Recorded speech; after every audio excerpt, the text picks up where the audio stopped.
How are we doing?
Just a quick moment.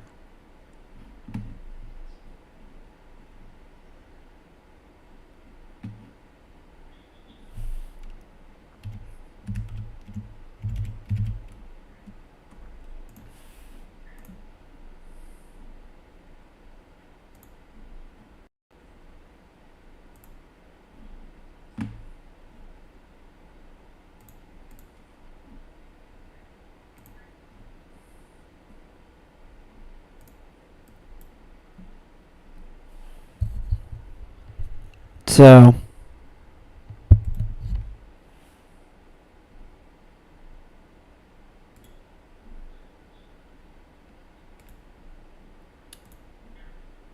okay, it's working on Twitch.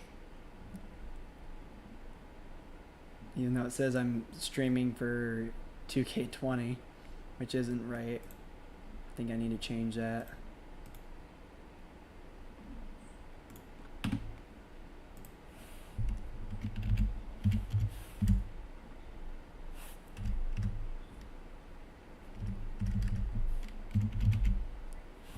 Okay, I think I got it.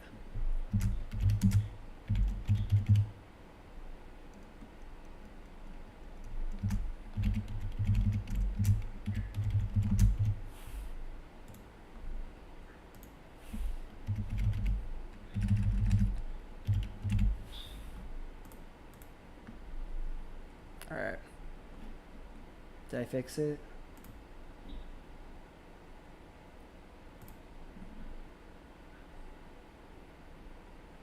Haha. It got fixed on Twitch. Should probably look to see that.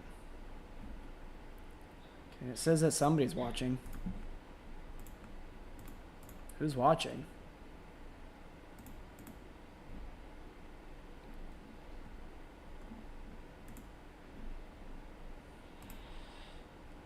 Beats me.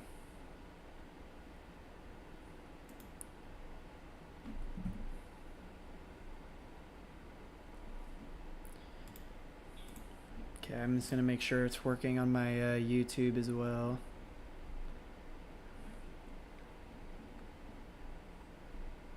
Let's see.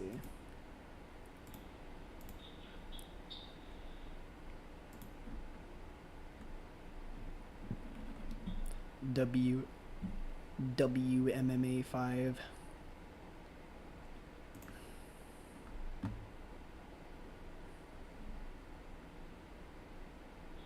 Okay, it looks like it's working on my YouTube as well. Perfect.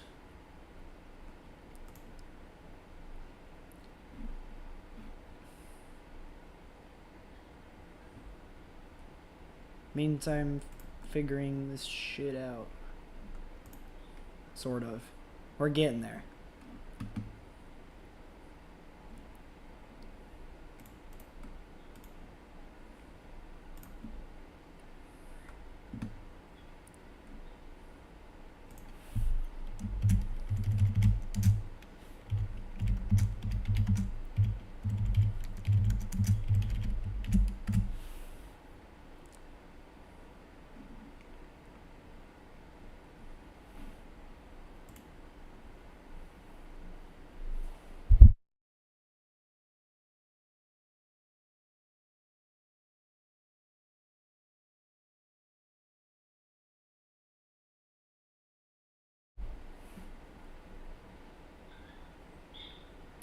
buddy, I've had my videos on Twitch. I've done streams on Twitch before. I just haven't really been able to figure it out.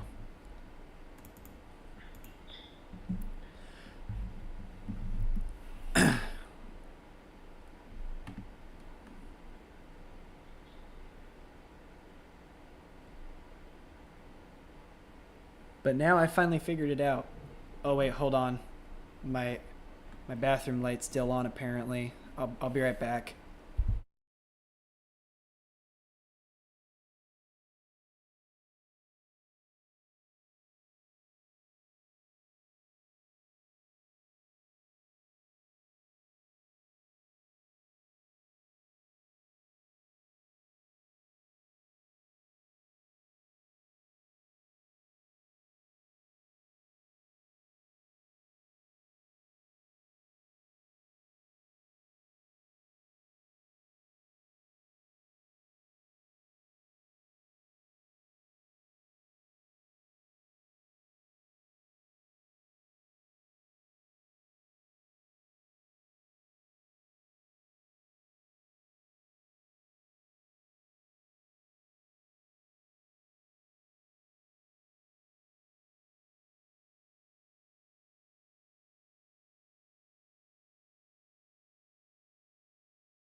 Ugh. Okay, I'm back. I'm ready now. Well, not just yet. I need to promote the streams. So, uh, I'm gonna do that real quick.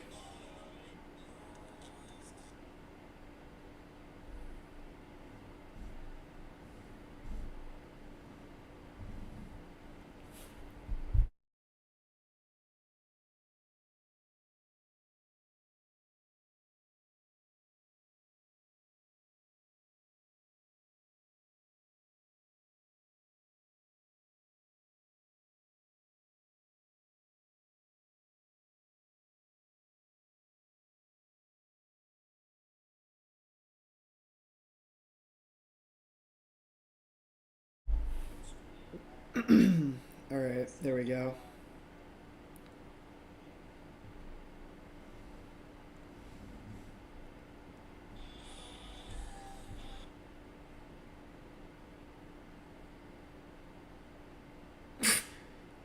This reel that I saw, Jesus.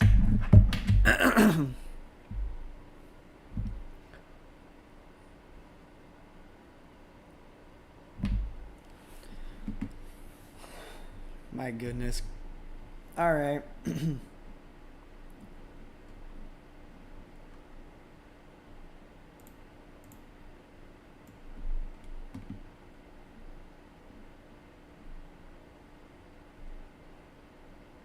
Think that's good enough for me.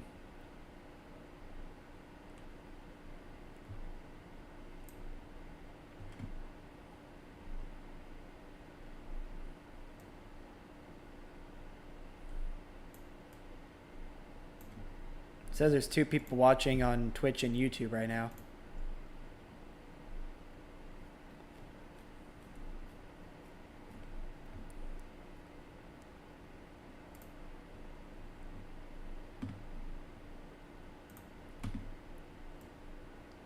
So there's you, Sequence Antics. Are you watching on Twitch too? Probably not.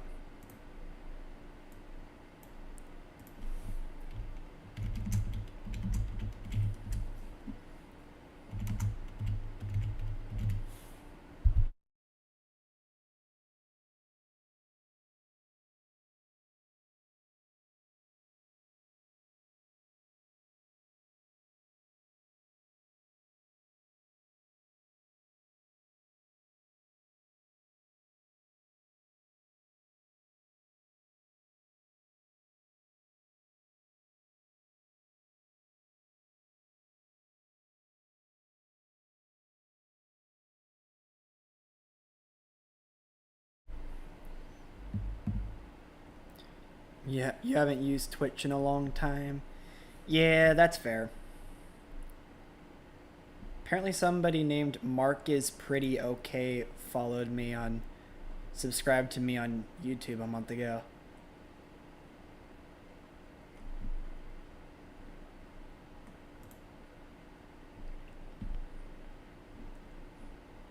Interesting.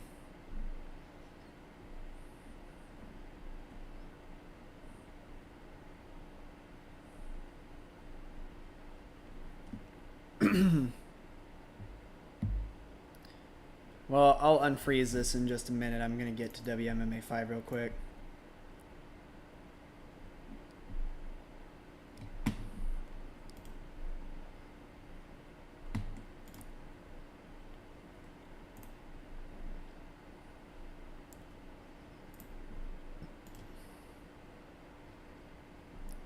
Filters.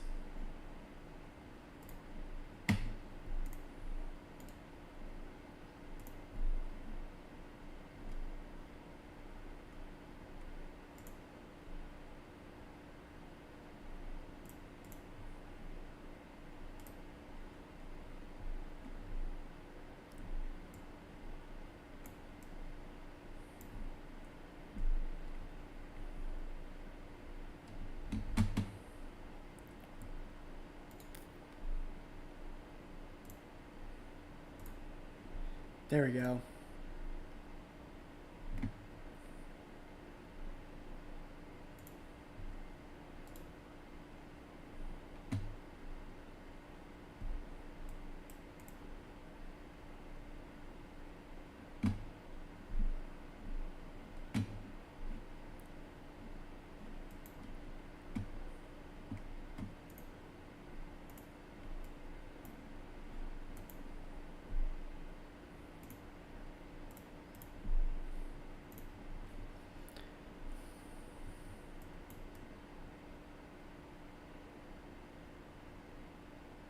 Best promotion on streamboo.org. Huh? All-time equivalent TW? What are you talking about?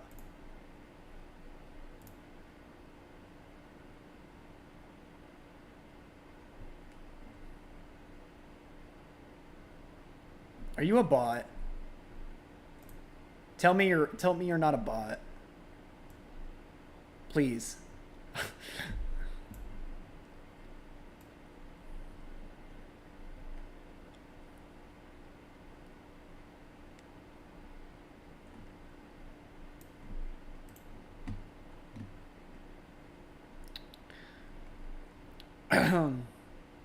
Shadow?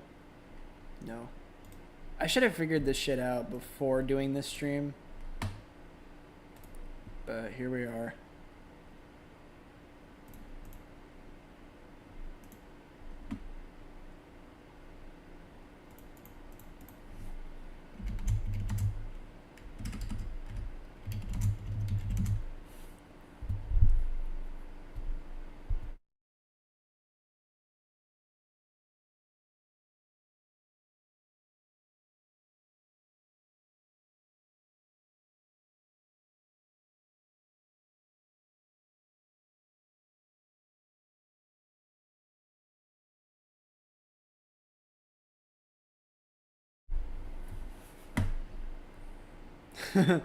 Yeah.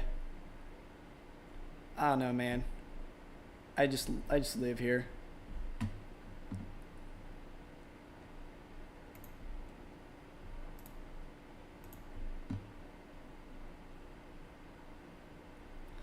Well, all right, here we go. It's time now to do the stream. I guess.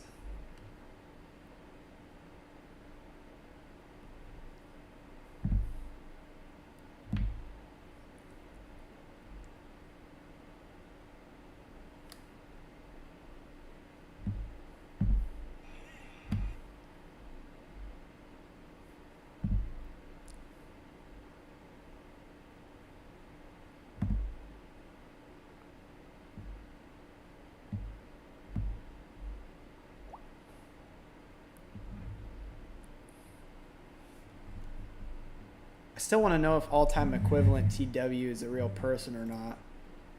I'm going to visit the profile and take a look.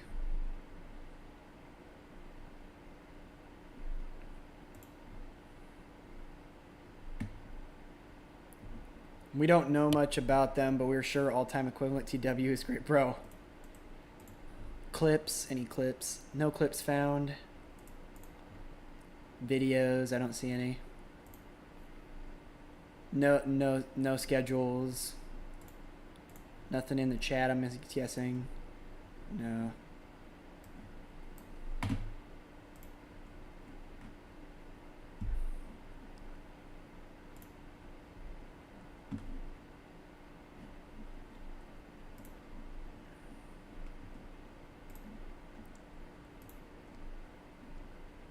They're not even, it says they're offline.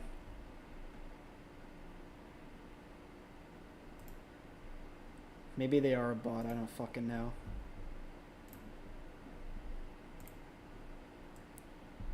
Alright, I guess we'll do the real world. January 2026.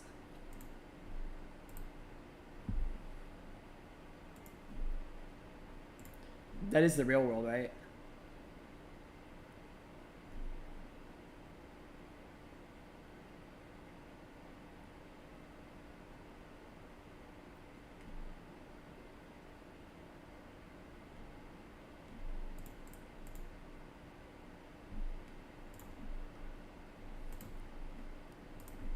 That's the real world, right?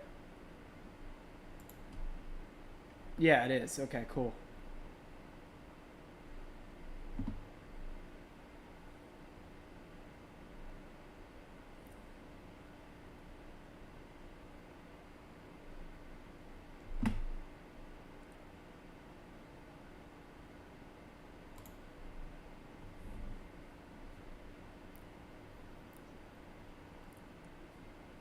I don't think we're gonna do all these companies though.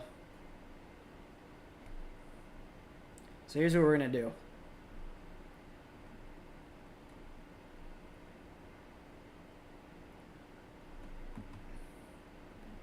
We're gonna create a new database.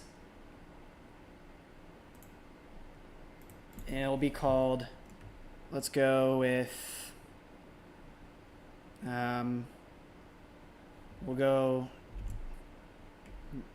July 2026. Not 2006, 2026. There we go.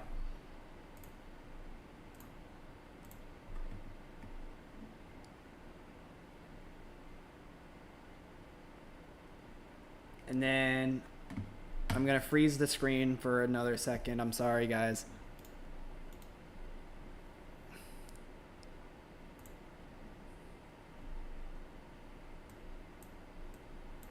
But there's just some things that I want to show you guys, you know what I mean?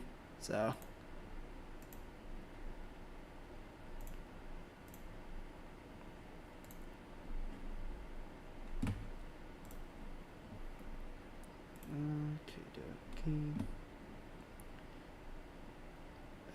documents, Gray Dog software, WMMA5, databases.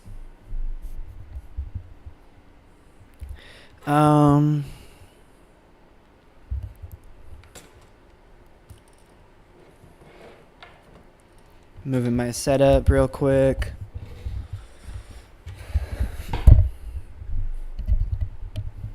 Looks good to me.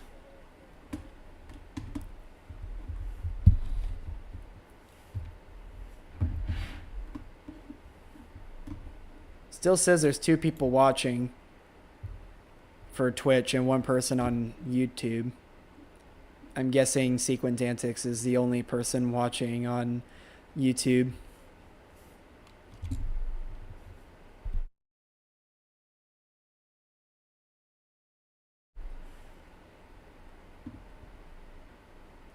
Yeah, that's what I thought. Alright, we'll go to... We're going to copy all this from January to July.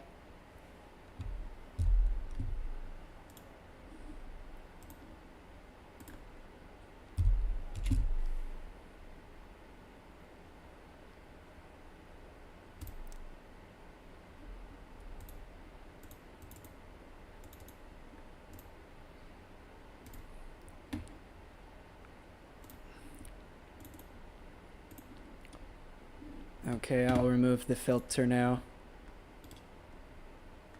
There's got to be a better way to do this, bro.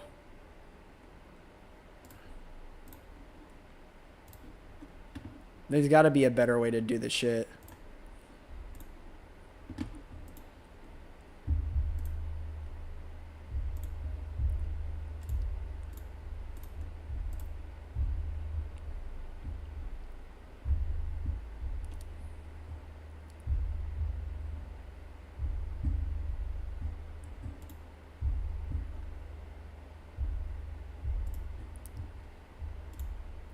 Pretty sure most of the characters have images now too, because I for a while didn't have images for fighters.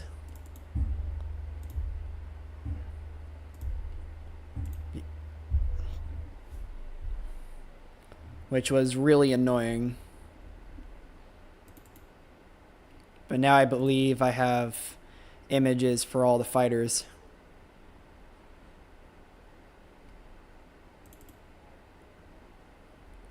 Like there's Aaron McKenzie right here.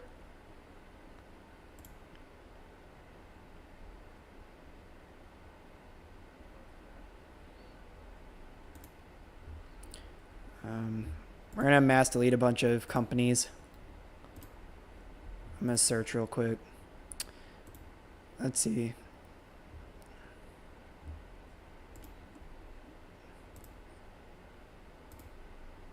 Yet to open. Are there any yet to open? No. Okay. Any closed? Jesus Christ, there are plenty of companies that are closed, which means that they're all going to be deleted. Deleted.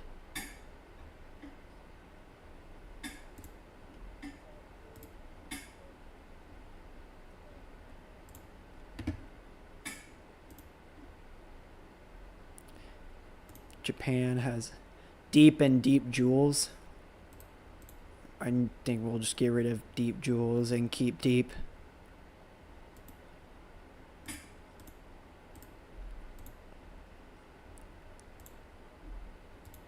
Canada only has one promotion, so does Mexico. South America has one. British Isles has one. Europe has 2, 3, 4, 5, 6, 7, 8, 9. Australia has one. Asia has 4. Russia has 4. Central America doesn't have any. I think we should add one for Central America. Africa has one.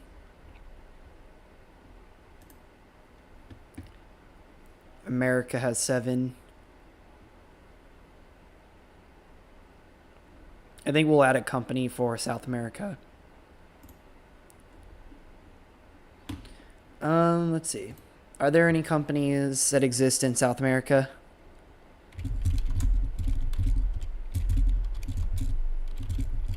I mean Central America. I'm going to look right now.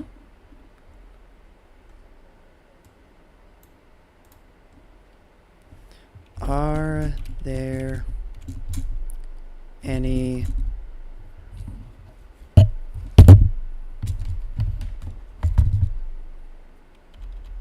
MMA organizations in Central America?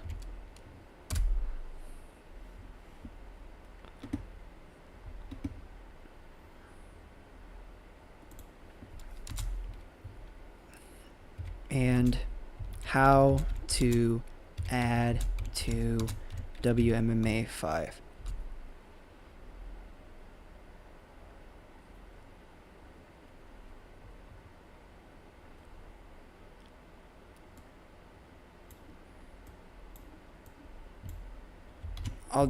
Bing sucks. I'm going on Google.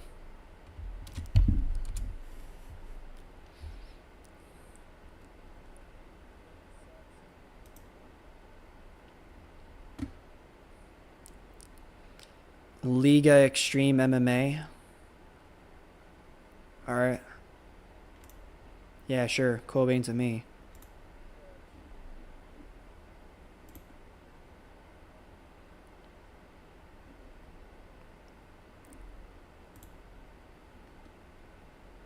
Oh, come on.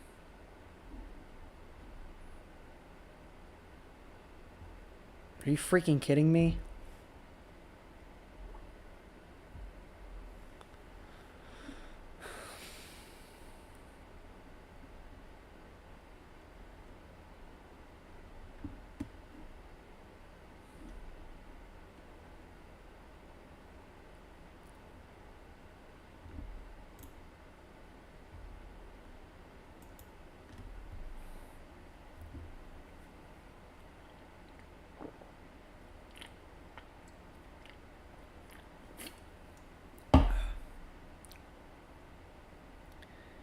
Baja Blast.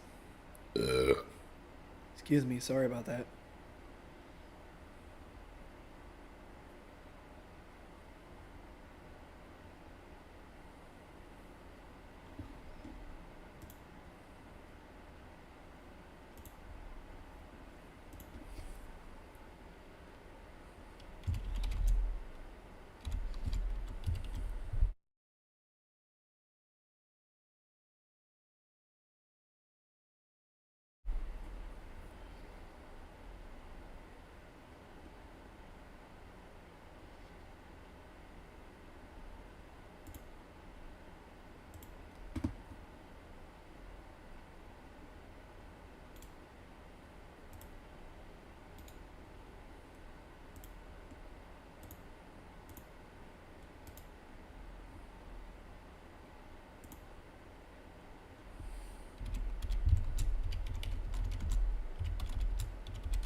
Okay.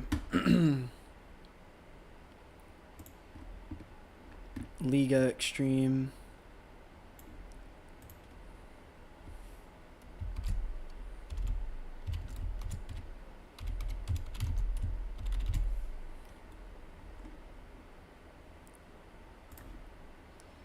LX MMA. I think I'll just do LX.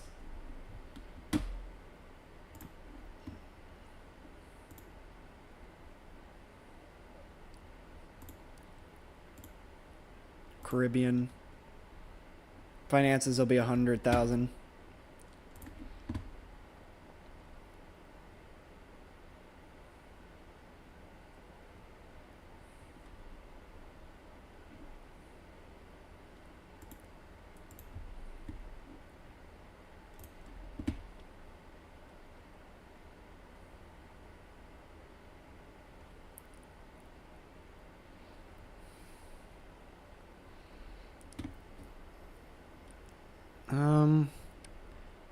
We'll probably need to give the company an owner or a founder.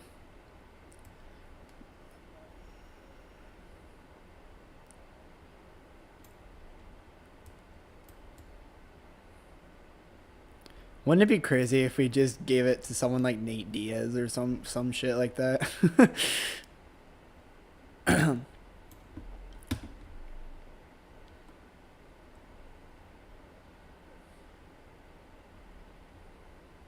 Oh, Sequence Antics, I'm so sorry.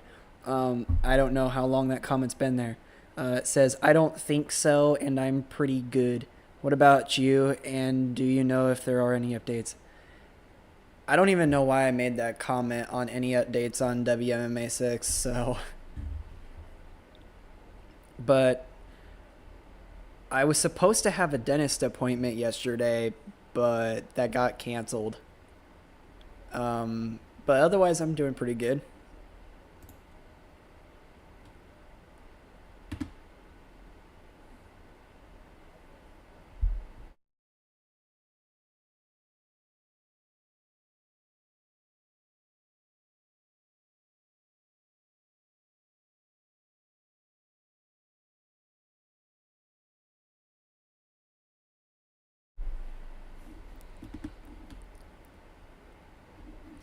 Um, who is the actual owner of LX MMA?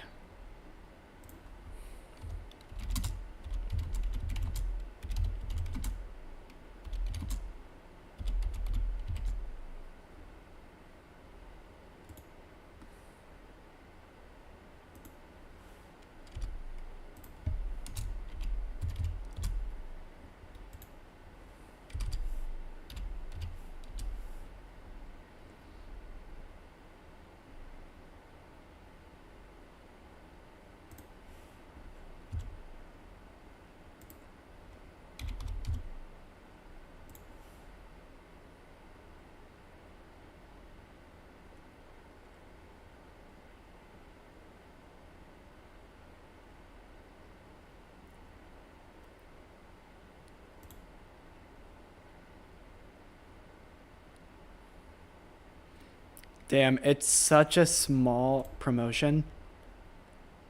The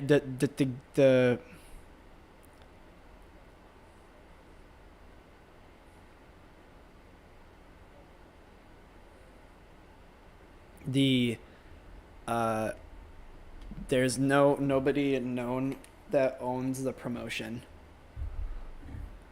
It looks like it wasn't like a legitimate promotion too. That was in Guatemala.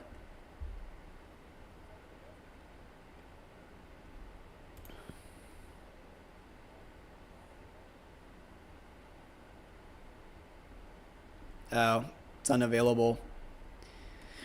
Um, let's see. Their first ever show was in 2013. It looks like LXF. Then they had shows in 2014, 2015. Let's see. LXF 10 at a oh geez, there was 1, 2, 3, 4, 5, 6, 7 fights on this show. It looks like. It says 6 bouts though.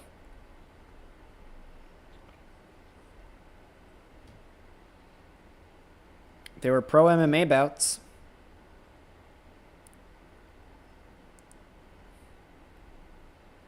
The Sticks Sports Bar.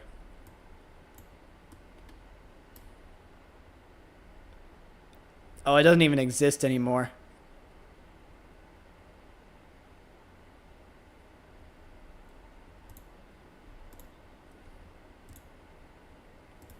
Oh wait, that's not. That's not in Guatemala.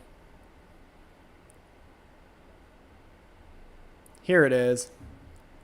It does exist still.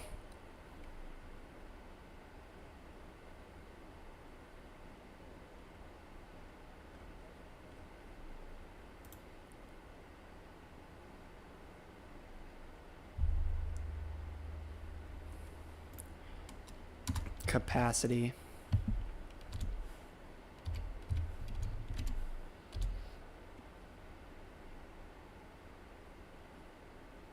Doesn't say. Let's look online. Does it have a website?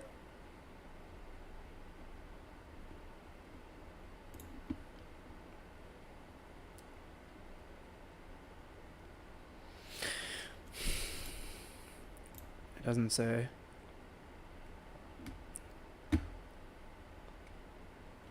It's probably in Spanish anyway.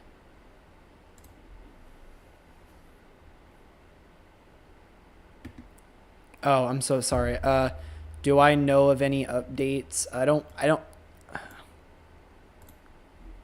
I don't think that I don't think I've seen any updates.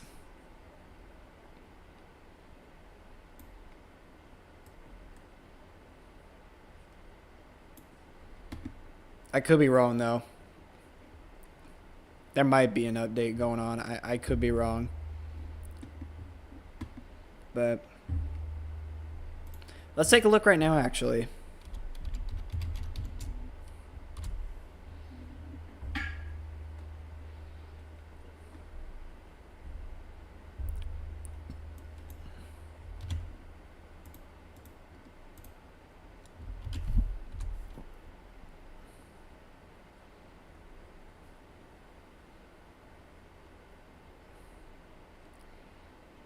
Yeah, there isn't any updates.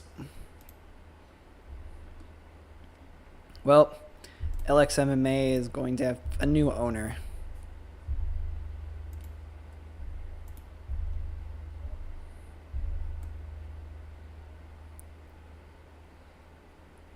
Francisco Prado will be the mandatory founder. I guess preferred? Mandatory. Owner.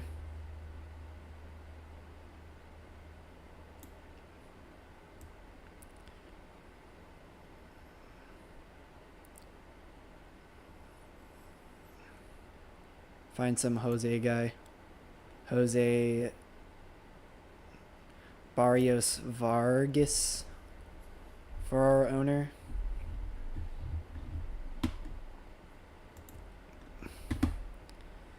And I guess we'll do flyweight.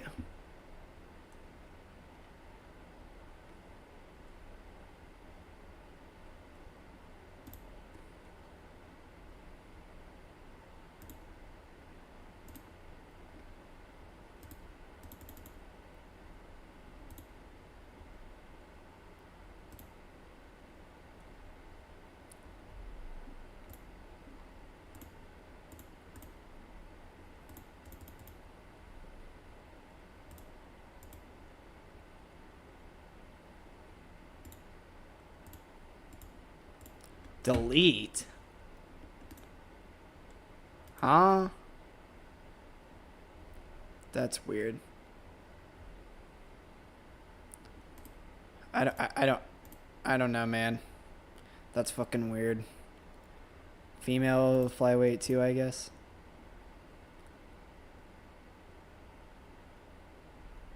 Female bantamweight.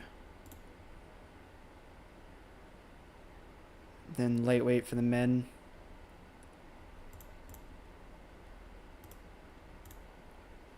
Good enough, I guess.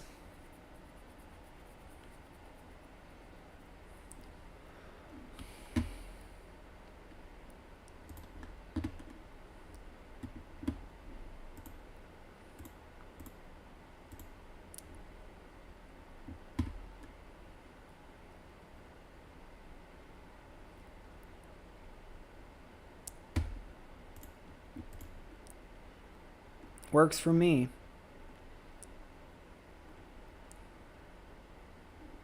Set to open. Let's go with August 2026, I guess.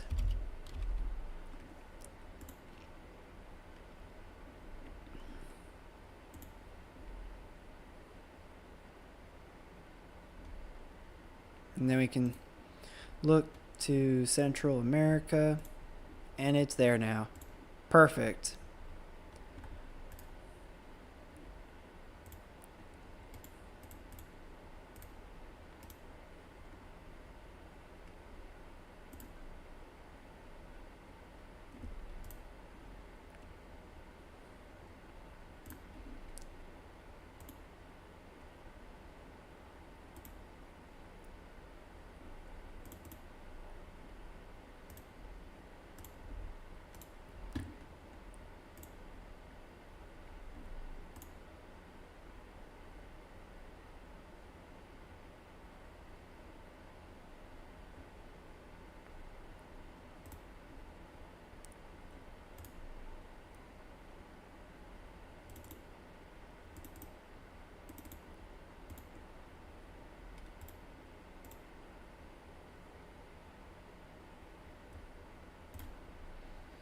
Oh my god, bro. I'm gonna regret having this, doing this save, I bet you.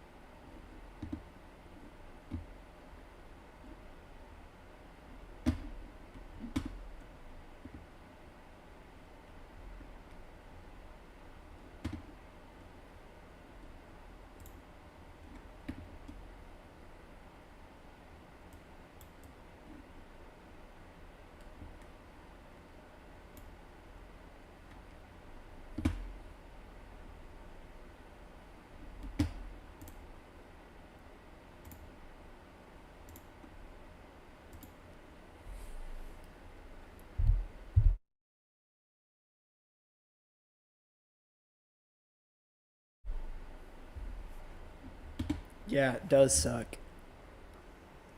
Why does it say it's ring warriors if they're based in a cage? And we're not gonna do Ireland. We're not doing British Isles. It'll be America. We'll do ring warriors and I don't know. Sorry.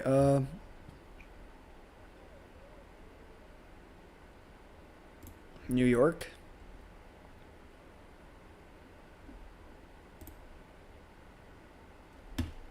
There'll be low-level regional.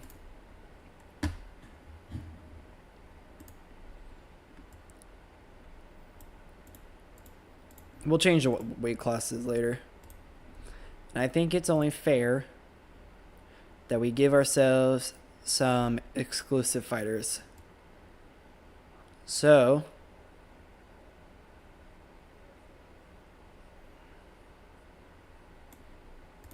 but before we do that, I'm going to save it. Go back to the characters.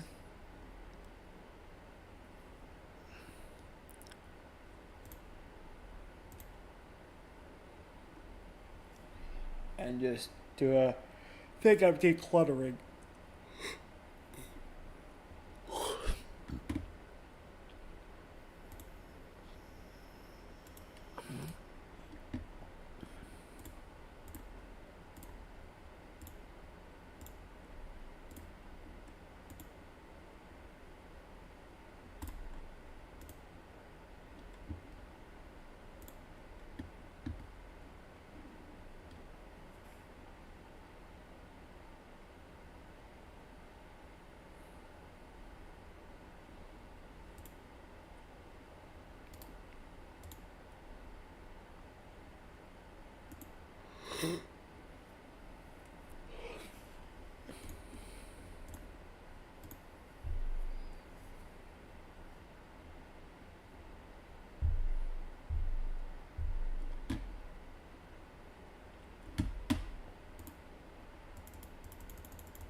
Okay.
There we go.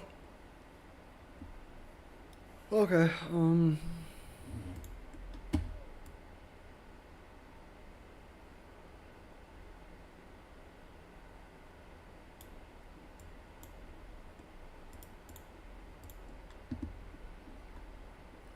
Time to edit.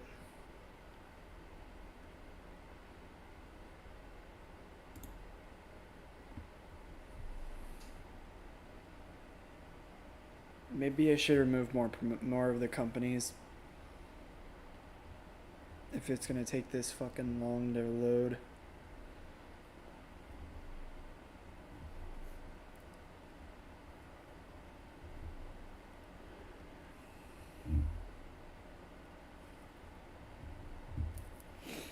I'm sorry, you guys. I really should have done a lot of this before I started streaming.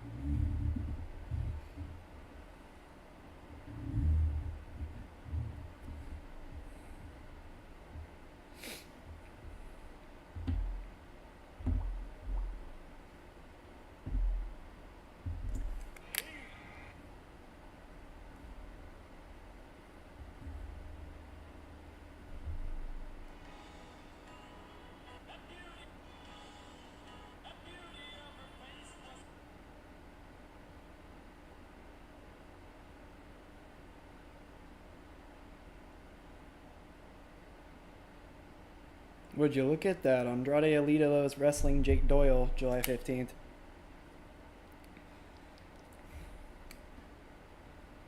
And PFL just signed a Shamrock. He's got a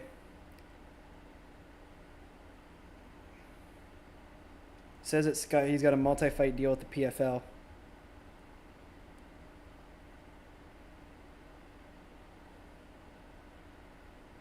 Well, good for him, I guess.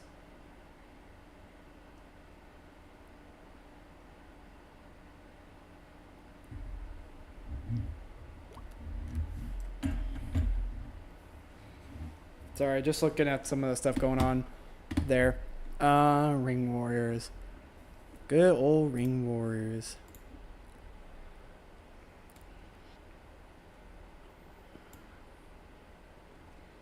Malachi Edwards, why don't you come in as an exclusive fighter?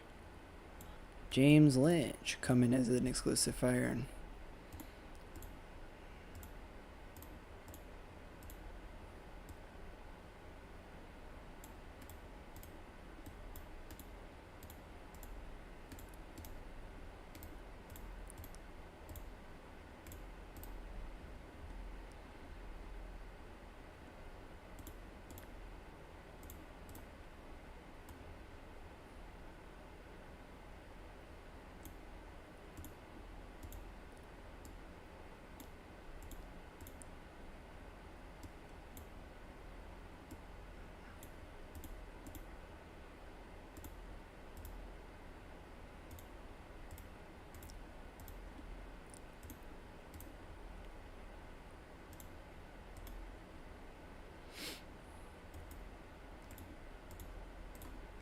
There we go.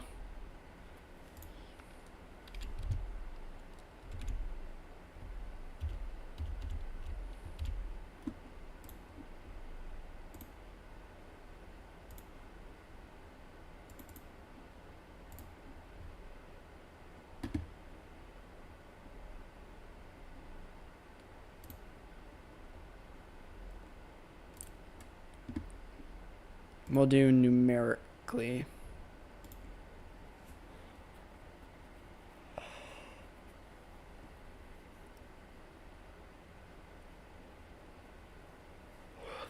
Jesus Christ.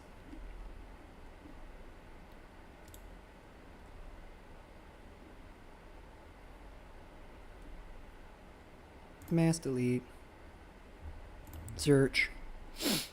Max size. Minimum size, I mean. No, we'll do max size. Let's go high level.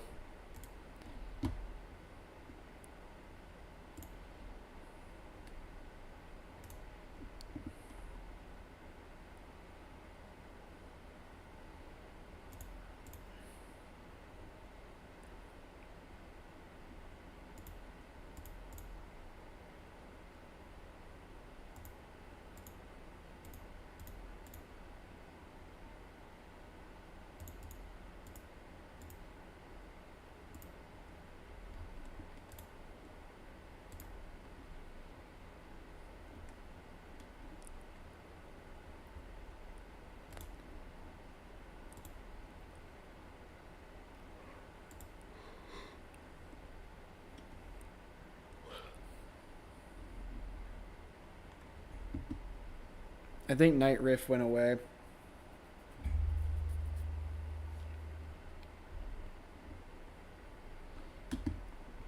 Because I saw the yo and sequence antics was just left hanging.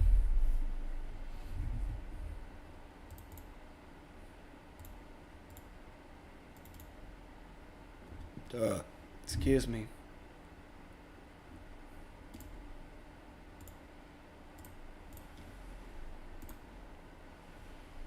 Japan. I think Japan's good.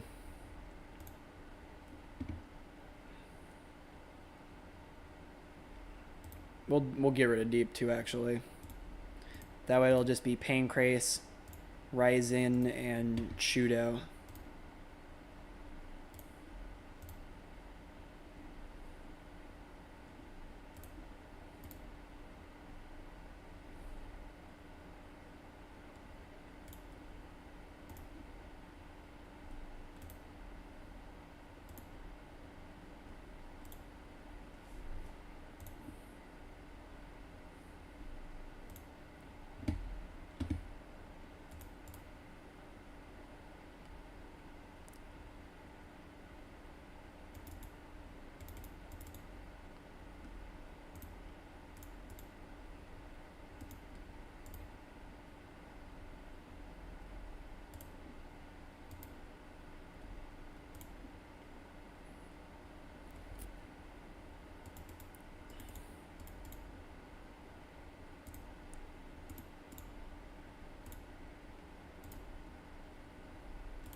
There's LXMMA.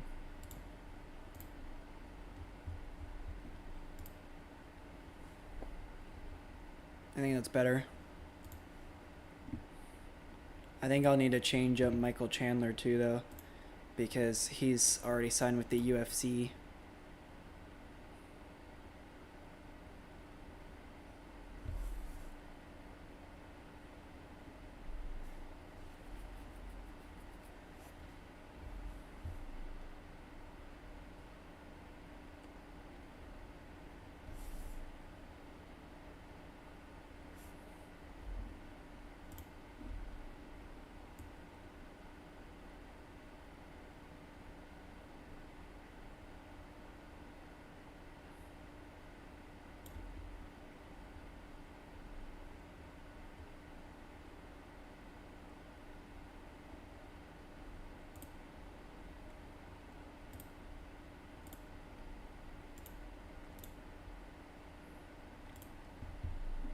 There we go.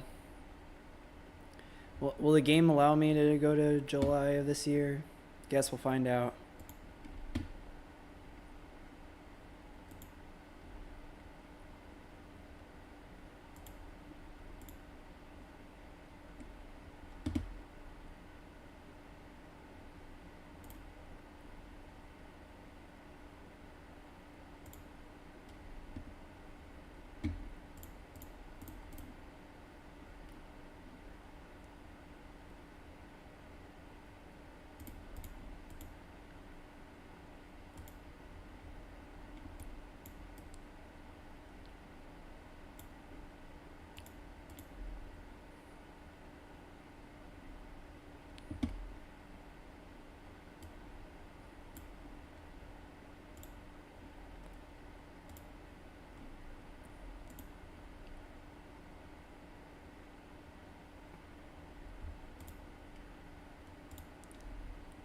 Is there any way I can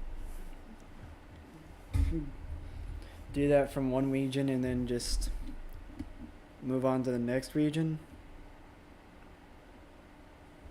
Just like have them go to all regions, I mean.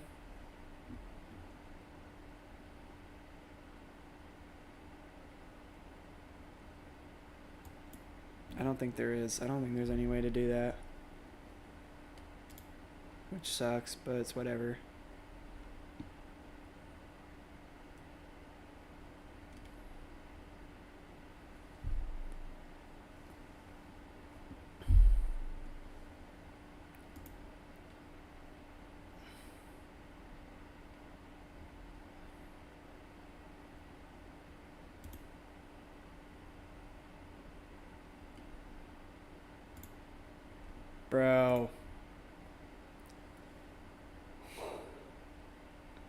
Chat, I think this was a bad idea.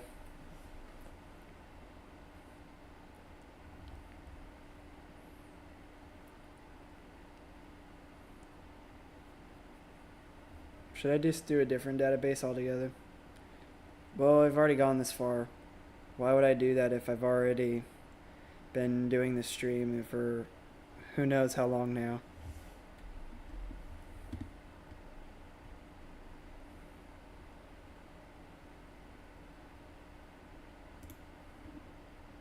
I'll do a data check from here.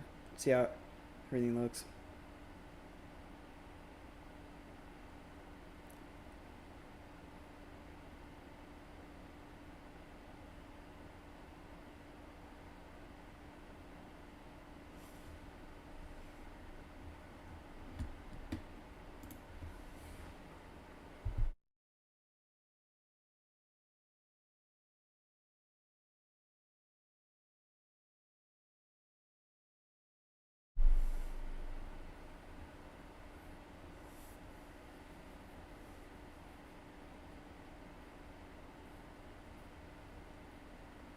Yeah, of course I'm contemplating.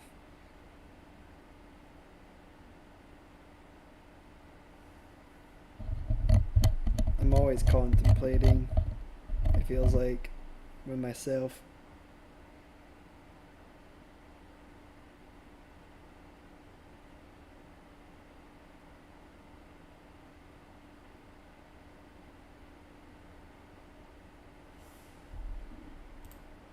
Oh my god, bro.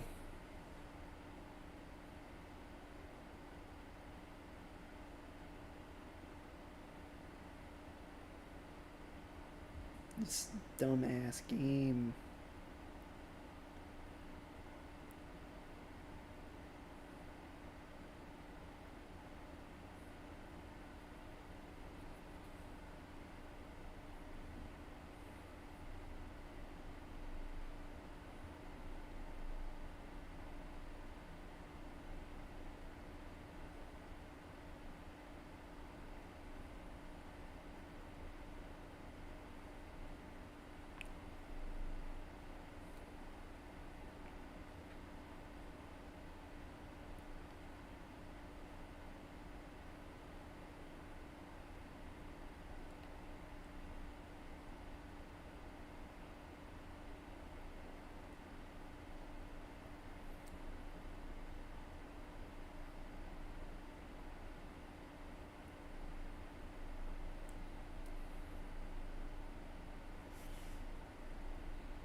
So many goddamn errors, bro.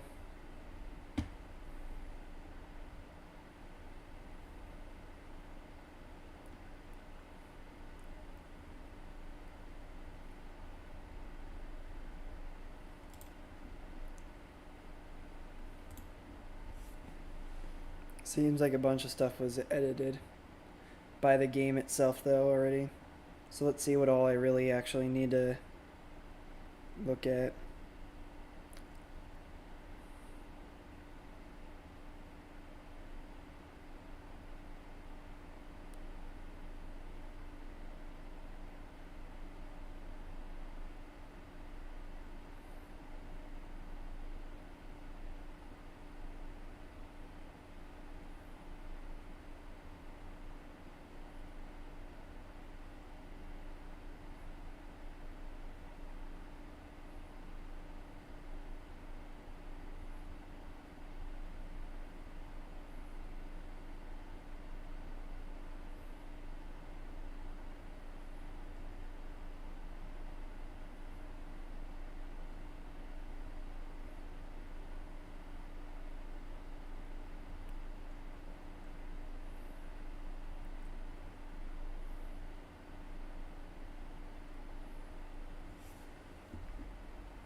So it looks like just a bunch of titles and contract shit.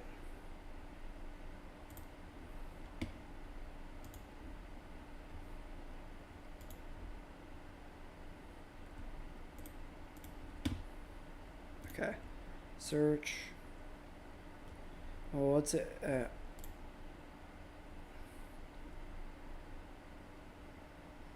I've never heard of LFA, so I'll just get rid of them.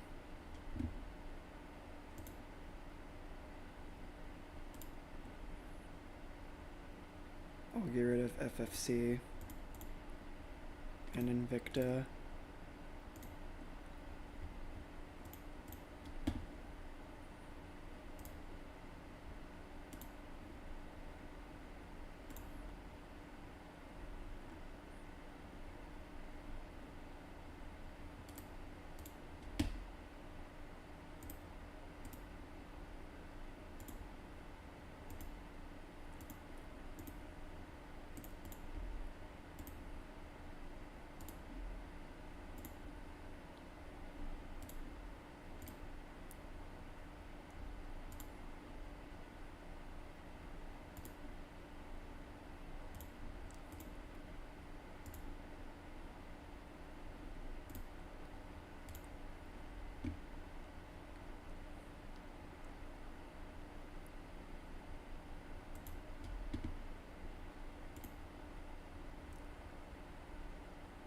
So I guess I'm probably just going to keep Michael Chandler and get rid of everybody else.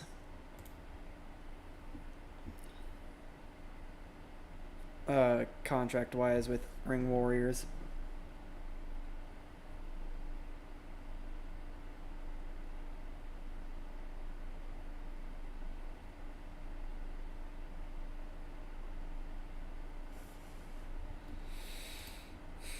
Like, I'll remove Barbara Jade.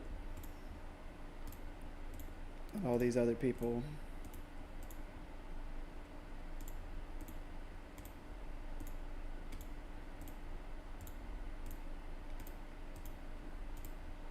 I just wanted to get a head start, I guess. If that's what you want to call it.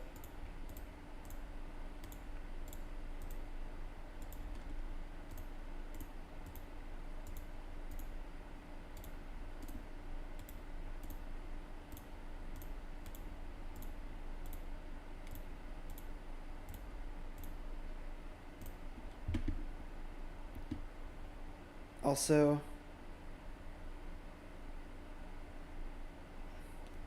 it wants me to open the company first, so I'll just open it.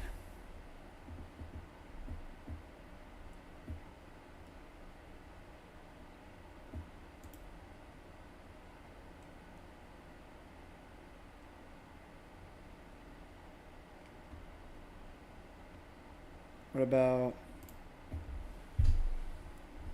so I'll save it.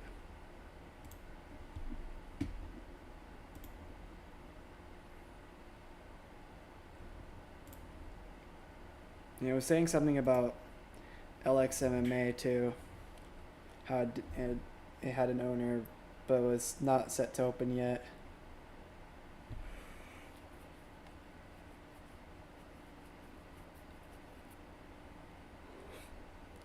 Sorry about that. I guess I'll just do June of 2026 for this one too.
Thanks, bro.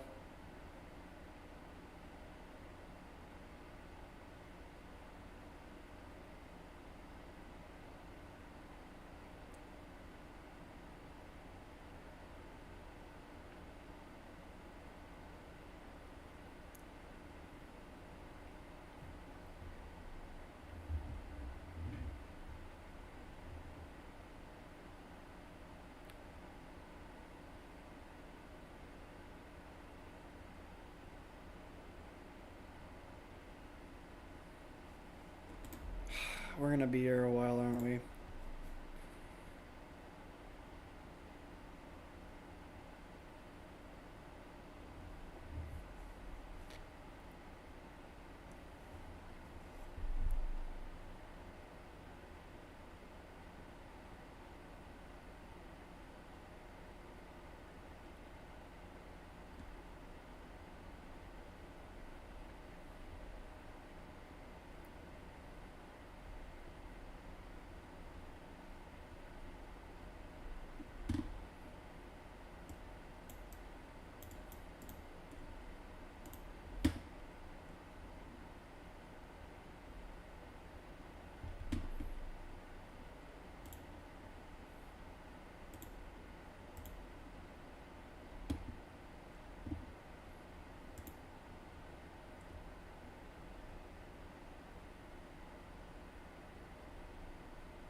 What if I just mass delete all of these belts?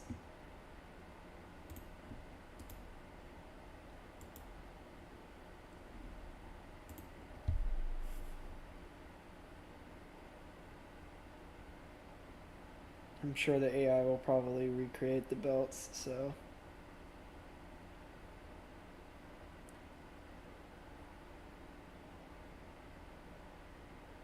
I guess I'm not too worried about that. And if not, then whatever. It'll be okay.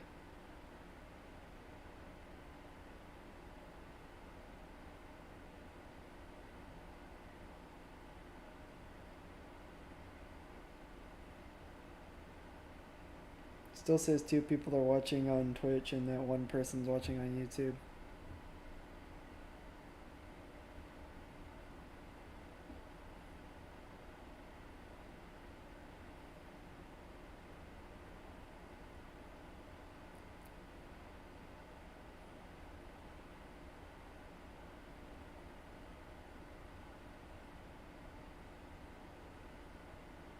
Okay, it just says Jose Barrios Vargas is an owner but doesn't have a non-fighter contract with them and is illegally an active fighter.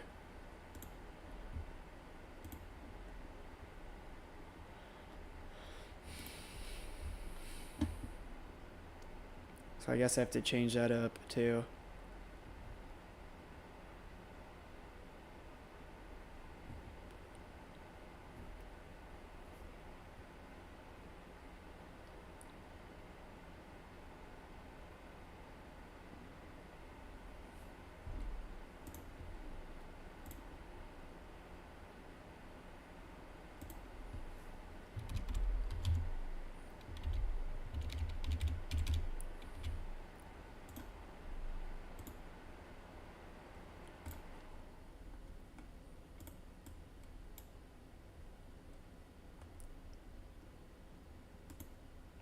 There we go.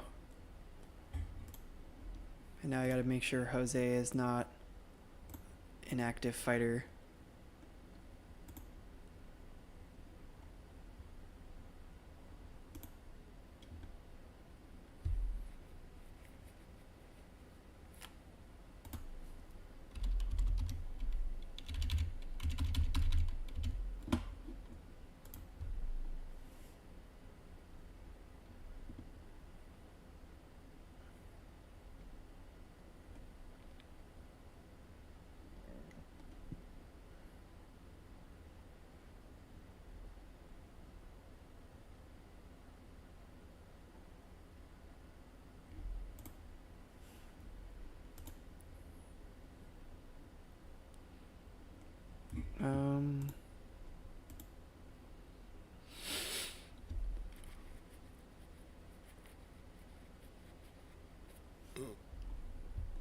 status.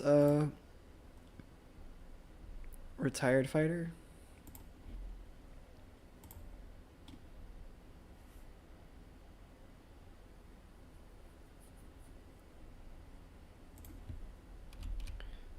I should also make him able to.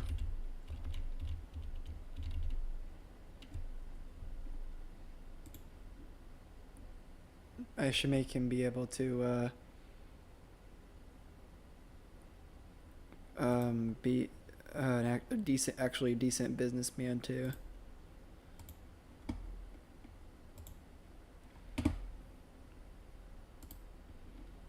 Can be owner, can be CEO.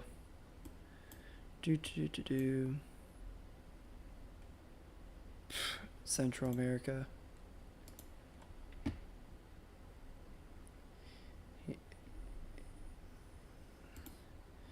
You're from Central America now, buddy. You're from...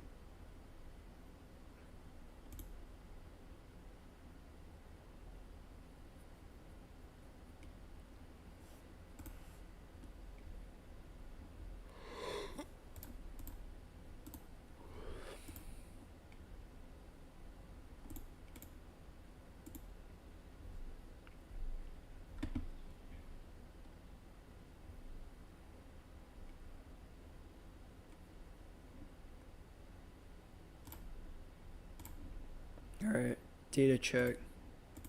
One last time.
Alright, we're good to go. It's time now for Ring Warriors to become a thing.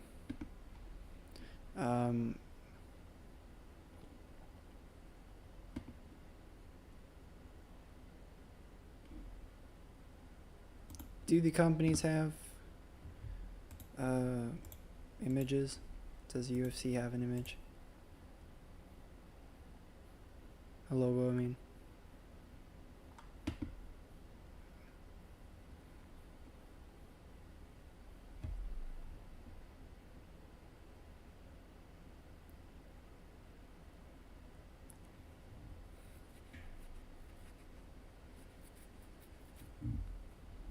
No, they don't.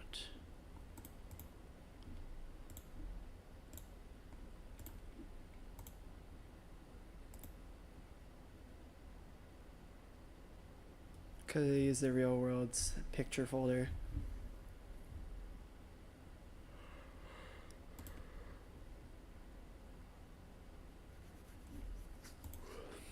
So there's no company pics, it looks like.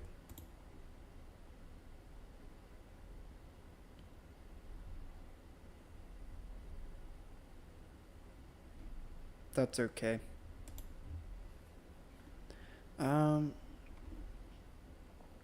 Yeah, here we go.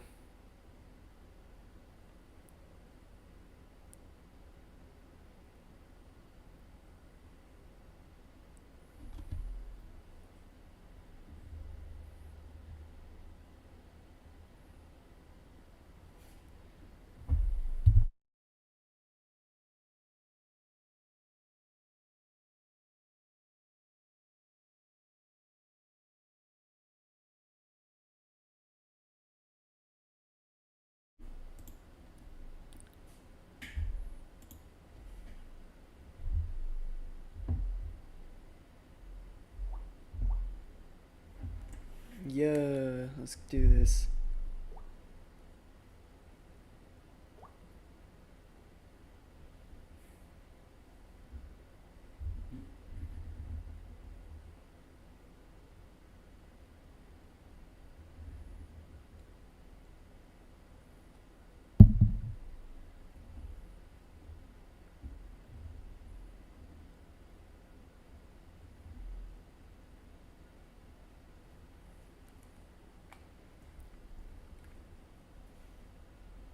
I know, right? The stupid loading screen.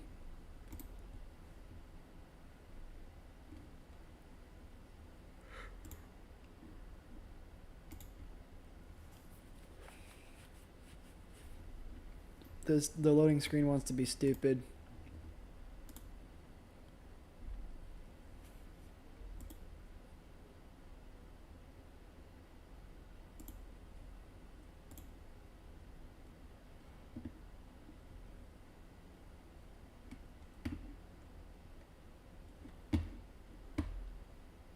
Huh?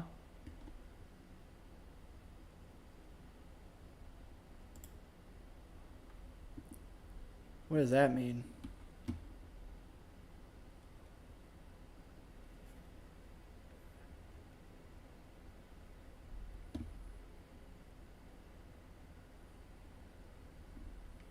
Do you guys know what that means?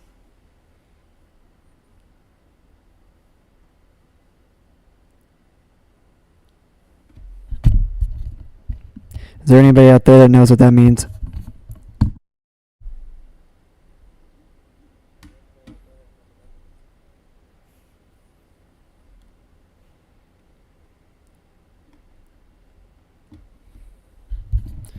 And yes, I did have to go up here and speak like this.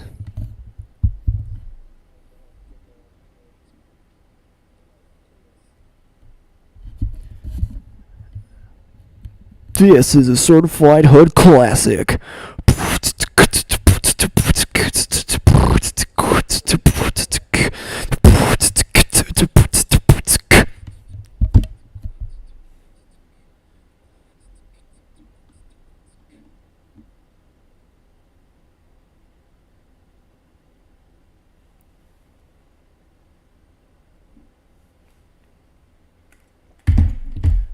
What in tarnation?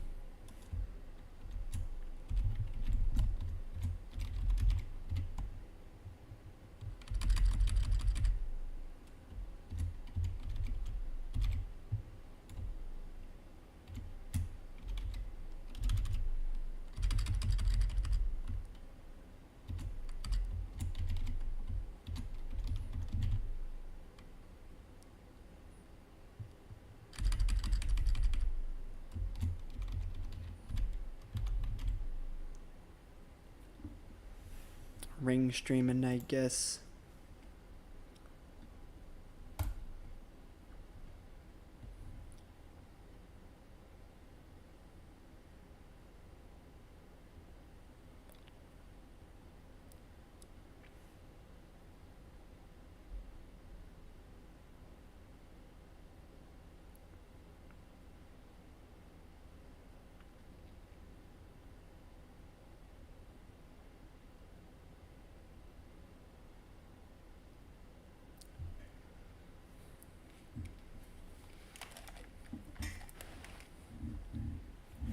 And I think to start off, we'll just do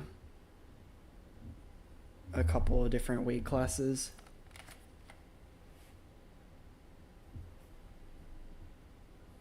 Just to see how it looks. Because I know the loading's probably going to take forever just based off of looking at this.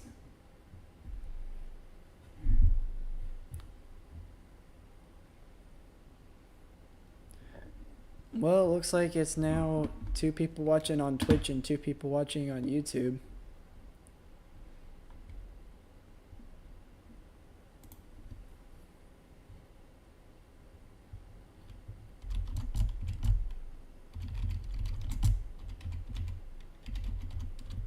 Of course, I dropped my Baja Blast.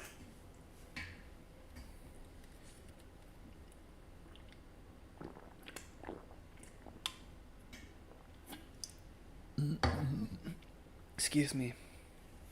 Oh, hey, Broly. And also use a smaller database.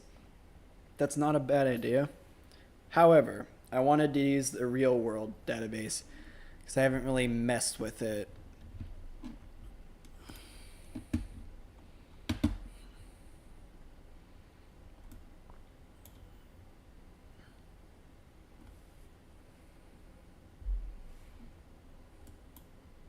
Joe Rogan. We're gonna have Joe Rogan take over Ring Warriors. No, I'm just kidding.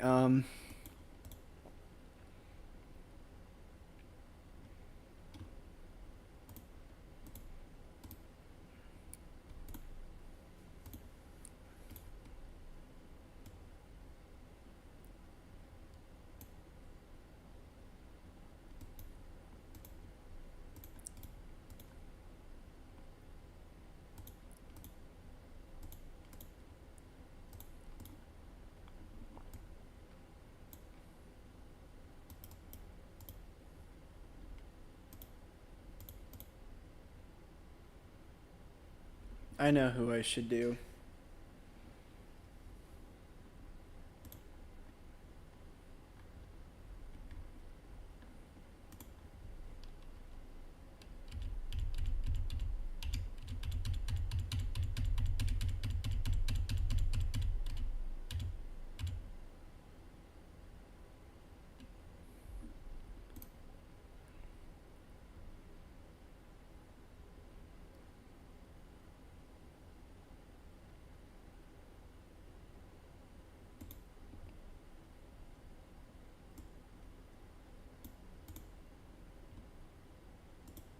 Dana White. No, I'm just kidding.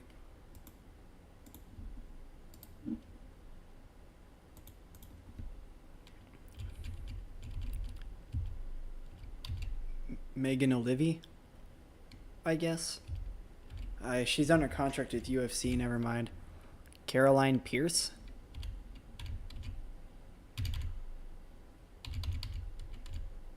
Shannon Knapp. Fujiwara. Let's do Fujiwara.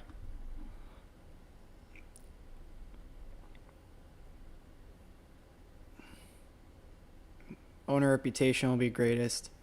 CEO reputation will be default. We'll go 7 in negotiating. Matchmaking will be 10.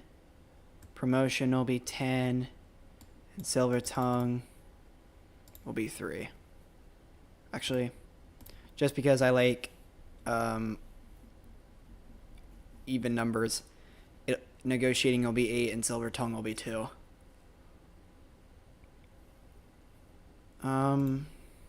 Okay. We've got Norika Fujiwara then. And we will take over Ring Warriors. Not UFC.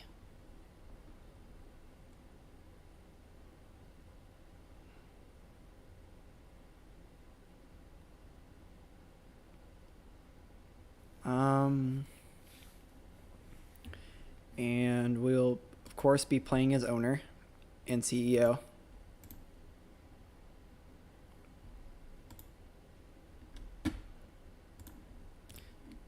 Game's been saved.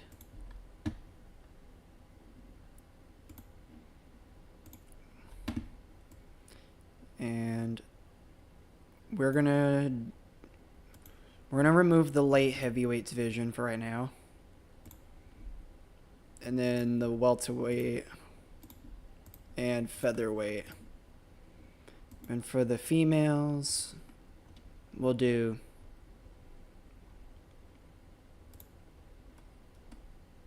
flyweight,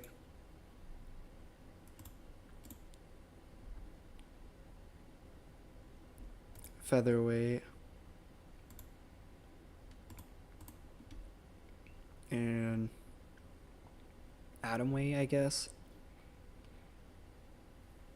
Maybe we'll just do flyweight and featherweight for now.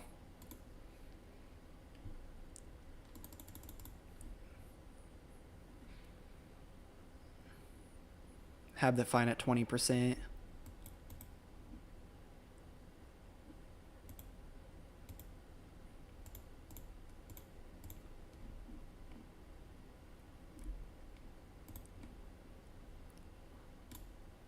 We've already got Michael Chandler because I added him on to us.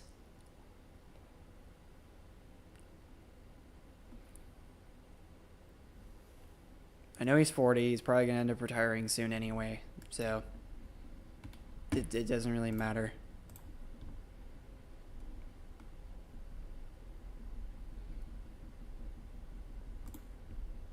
Let's get into it now and sign some fighters. Let's go. Available for hire. We'll start off in the lightweight division since we've already got a lightweight.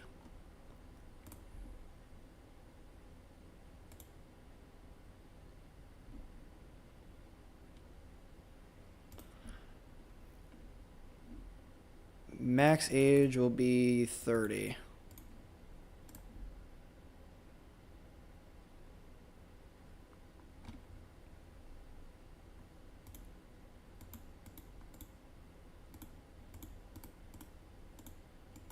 I think all that matters is if they're based in America. And we'll have minimum name value at low level regional.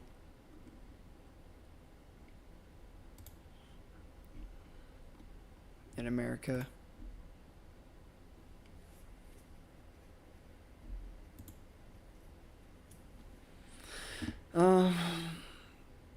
And minimum age will be 20.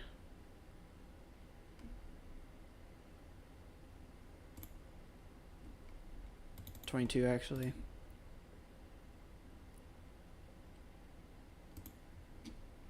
20. What about 25? 25?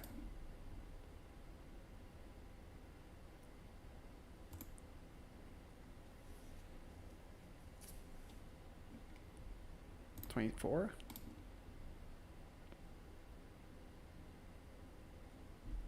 Alright. Yes, 25 is the number we'll go for now.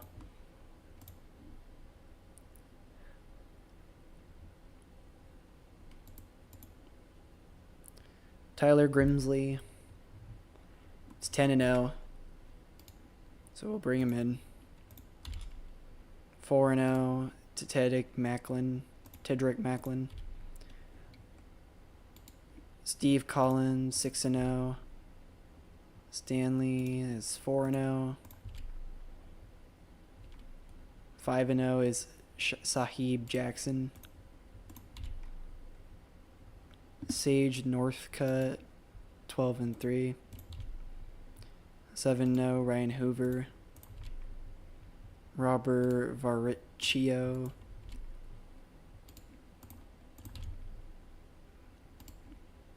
Ronaldo. Nikita Kolshin. I feel like I've had Nikita in a previous save.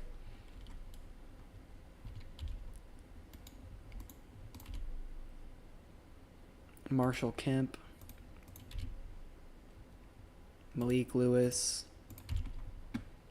Lucas Clay. Logan Burns.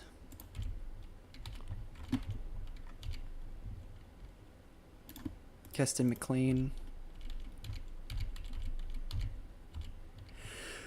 Oh, excuse me. Johnny Hopper. Oh, look, we've got some fighters from Iowa. That's where I live. I live in Iowa.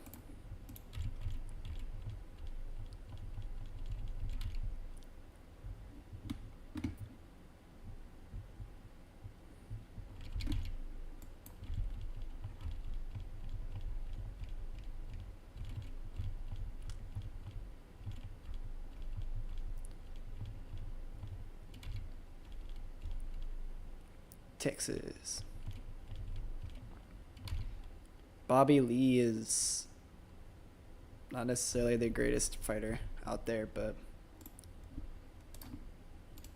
I low-key might sign him anyways.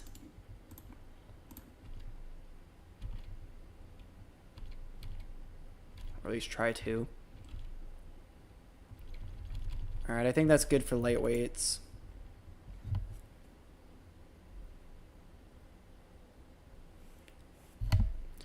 We'll go to middleweight now.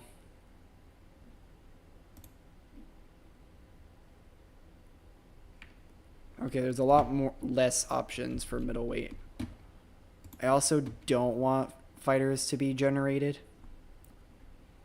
I don't want all of this happening. No local shows either.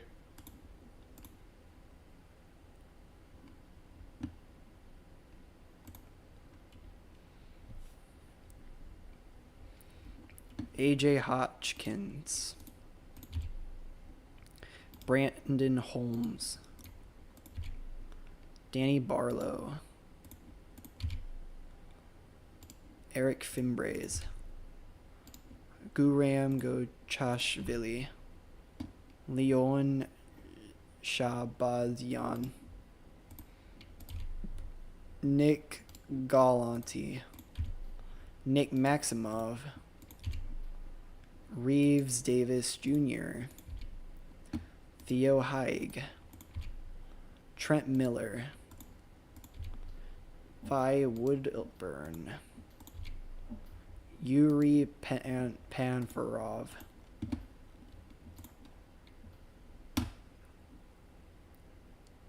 And we'll go to the heavyweights now.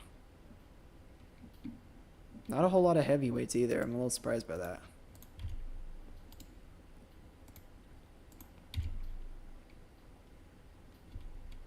Look at that record. That is awful. 8 wins and 18 losses. Does it show us who his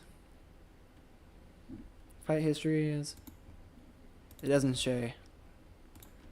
That is awful though. That is truly awful. Von Simons, Pitera Wilson, O.D. Delaney, Mitchell Sayep, Joel Foglier, Greg Velasco,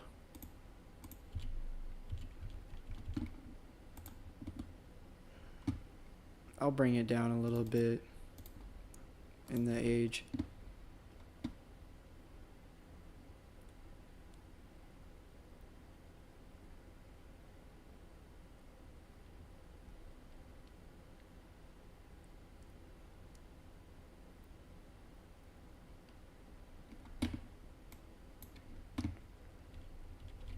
That didn't do much. CM Raven.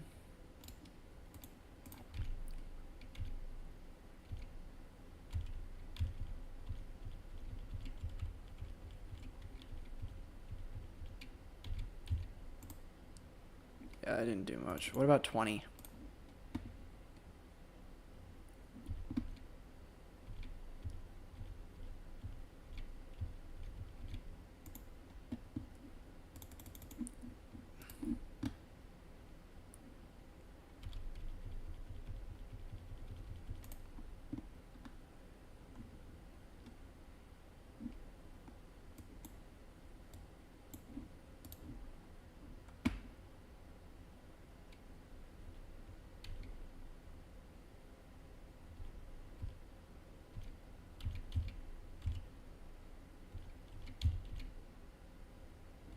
Ben Rothwell, former UFC fighter. Another former UFC fighter.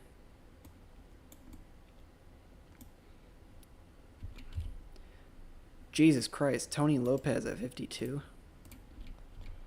Still going at it.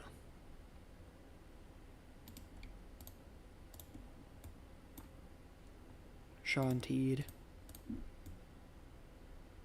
Mike Kyle. A lot of these guys are really old. They're probably going to retire soon.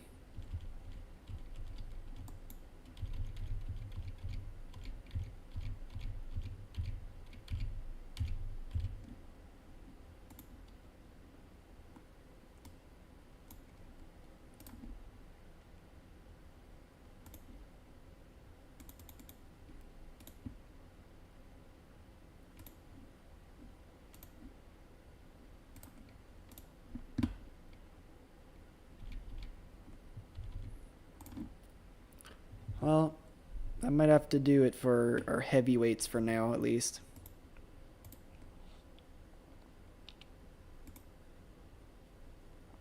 Now we'll go to... Are there any atom weights we could sign for the females? No. Straw weight. There's 2. Flyweight. 2 again. Oh wait, hold on. What about now? Oh, there we go. So we could do an atom weight division. We could do a female atom weight division.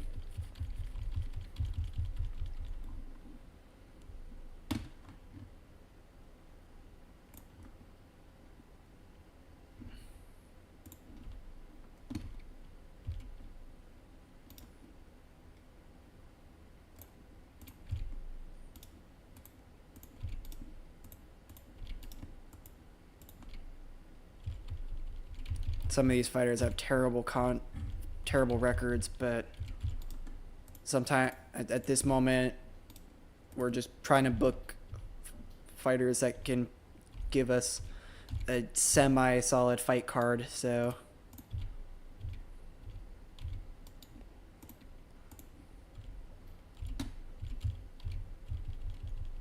we've got some fighters that could main event already. So. We need draws, you know.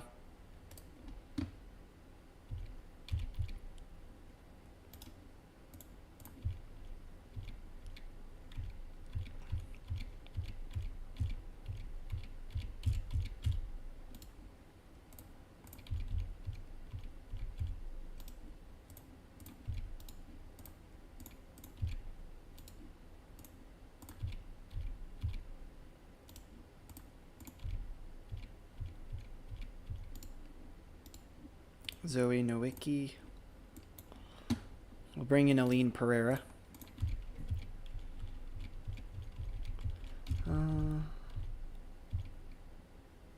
Christine Stanley.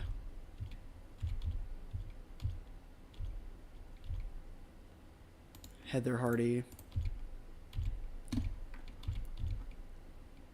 Christina Williams.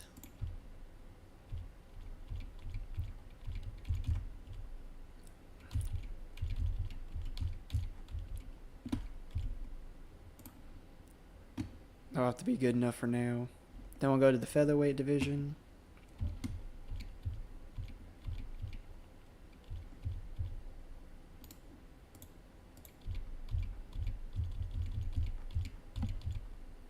Zarina Turi.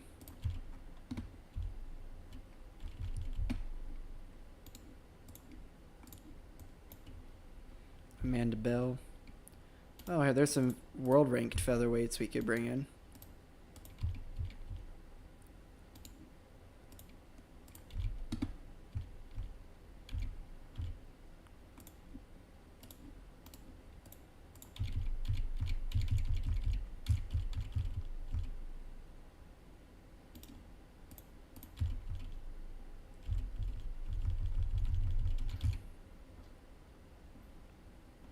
This girl's a low-level national.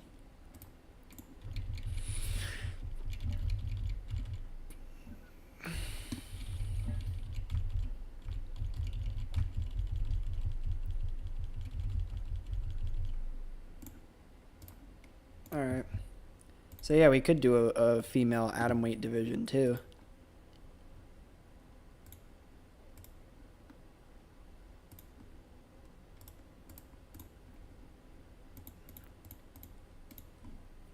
Alright.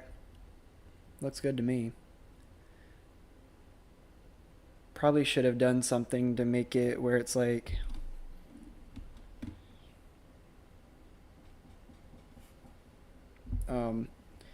not going to eat up all of my money right away. But guess we'll find out if it ends up doing so.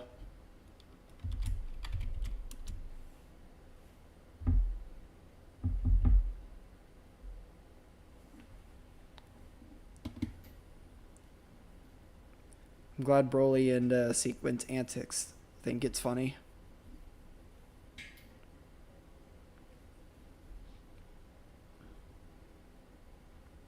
Um, let's simulate 2 days and see. I mean, let's just simulate to the 10th of the month and see what happens.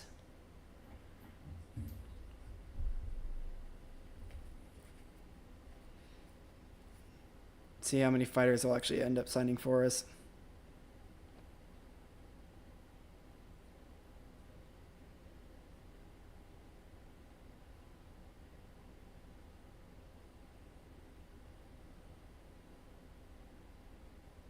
Probably should have removed all the damn teams too.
God.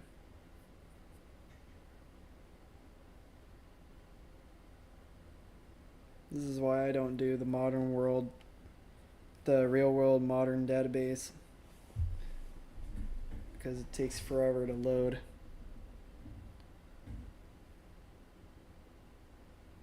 And I deleted a bunch of shit too. And it's still taking forever.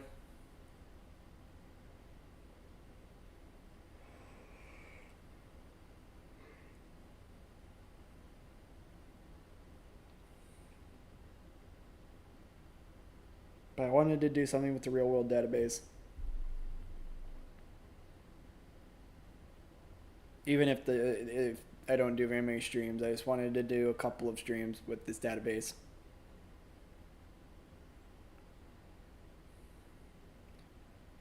Well, number one, while I'm waiting for WMMA5, and two, it feels like something I should do.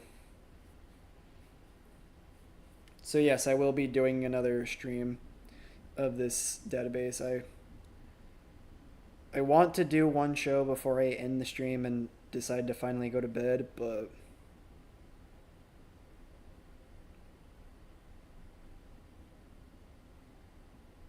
see if that ends up happening. I might just have to call it quits soon because I'm getting tired as hell.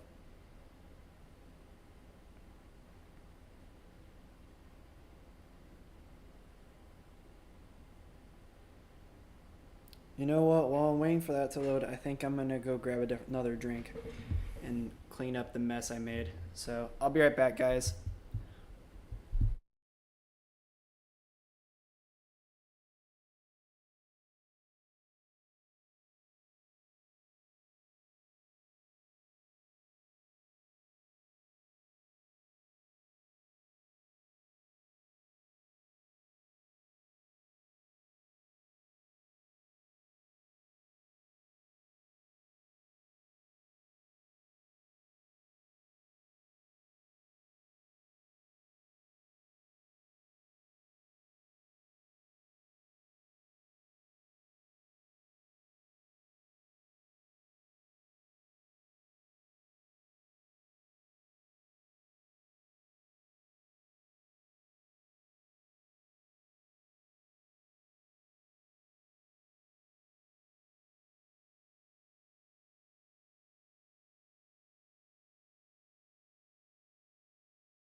Alright, guys, I'm back.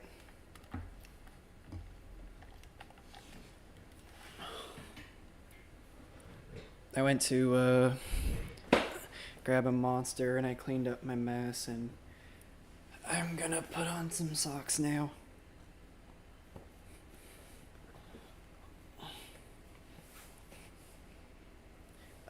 As I was walking back over to the computer, I saw it was still loading, and then I'm walking up, and I'm just like, oh, thank goodness uh,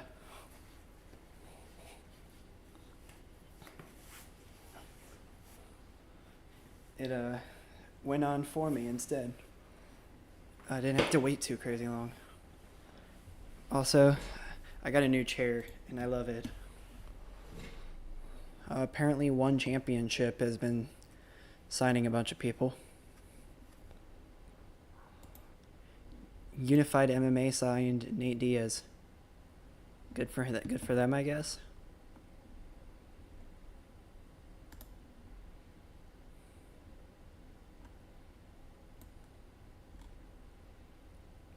Alexander Gustafsson has joined One Championship.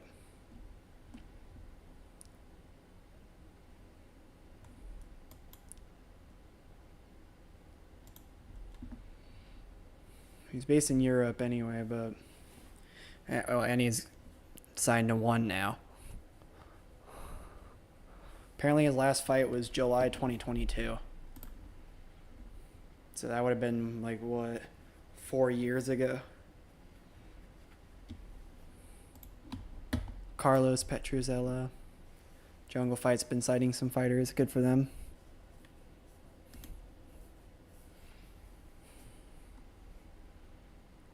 A bunch of things are going on in the world.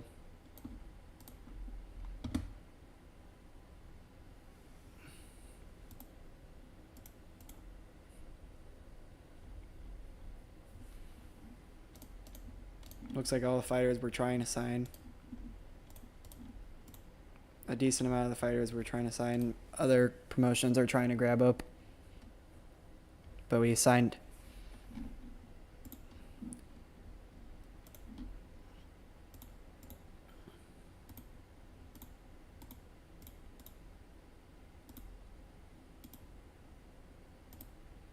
But we got some fighters now.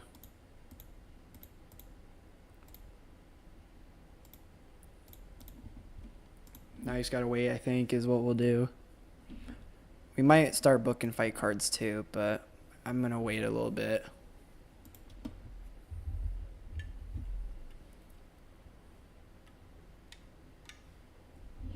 Also, sorry, I'm just now looking at the chat. I totally had so much fun.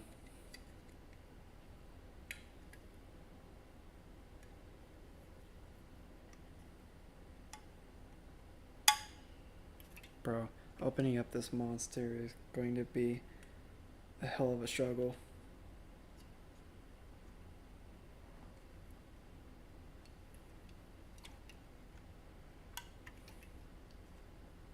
Cause like you want to open it, but you gotta like open it with your nails, but you don't want to hurt your nail or your finger.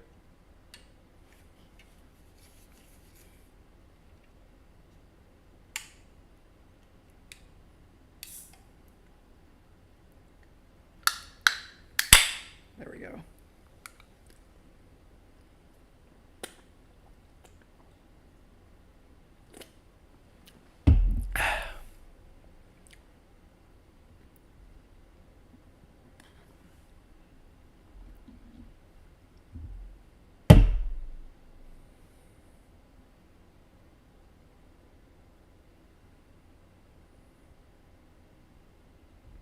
That was a loud thud.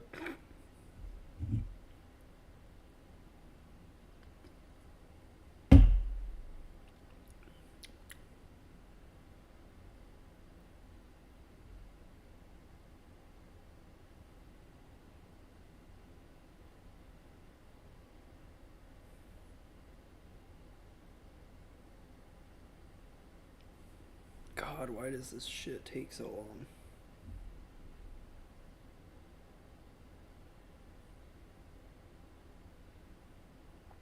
Low key, I might just like delete a shit ton of the promotions and then like just have like 2 promotions per region. I don't fucking know.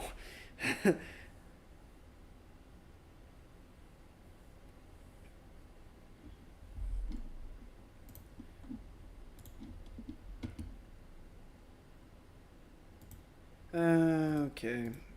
Some of the fighters went to UFC. He went to UFC, he went to UFC, he went to UFC.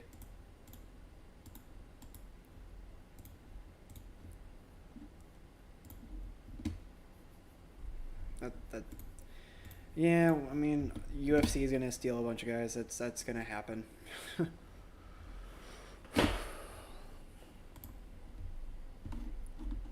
They'll probably steal up a bunch of our girls too.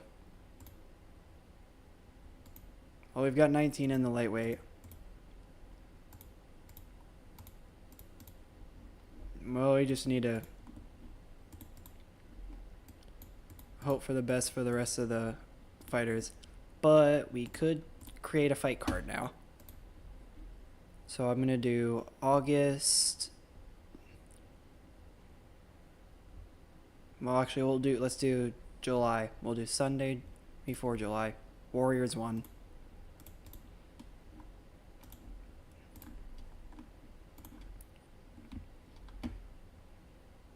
And make sure that people are going in for a full camp. So we don't want to do quick camp.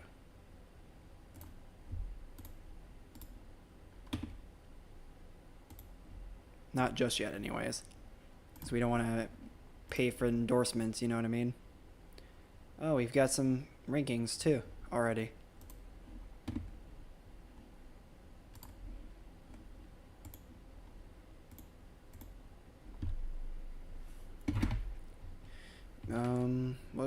What's our strong main events?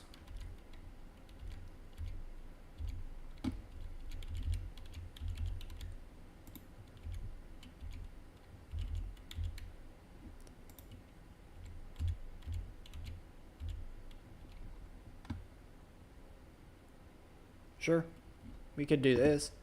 We could do Nick Maximov and Yuri Panfarov for our main event.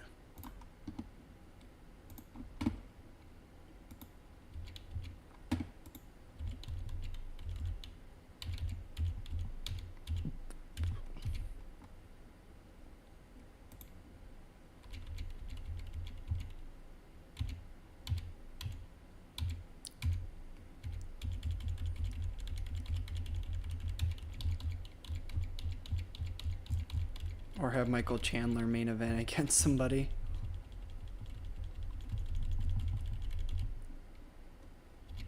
Except he's a huge favorite up against whoever he goes up against, pretty much.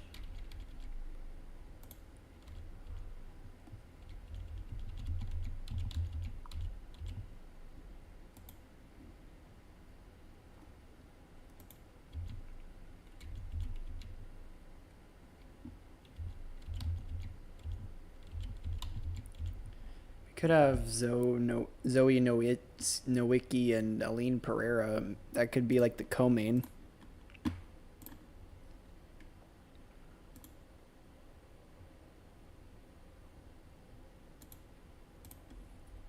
That'll be one of our main show fights for sure. That could be a solid co-main too.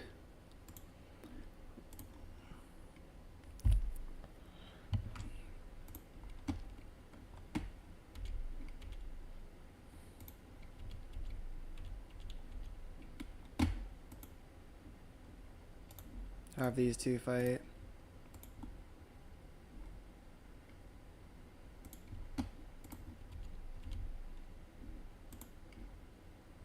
Nikita Kolshin. Oh, Robert is from New York.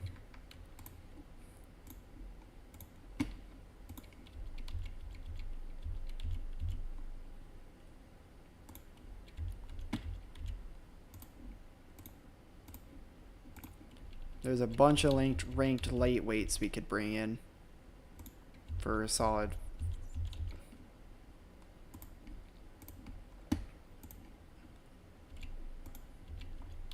For solid fights, yeah.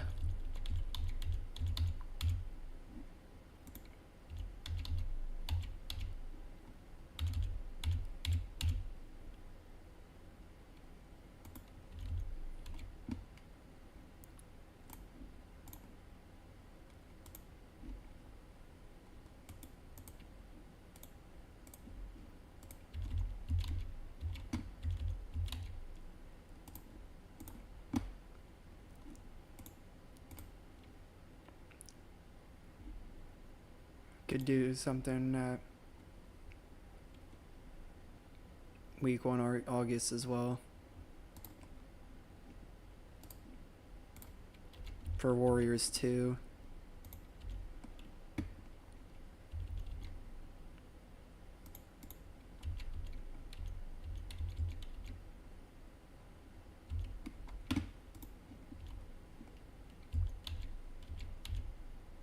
This could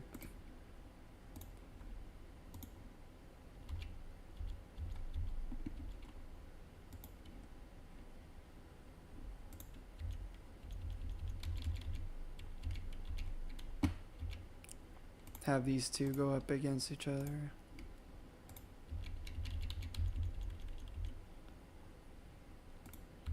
Bunch of lightweights. Tyler Grimsley is the closest. So yeah, Michael Chandler's not willing to fight him though.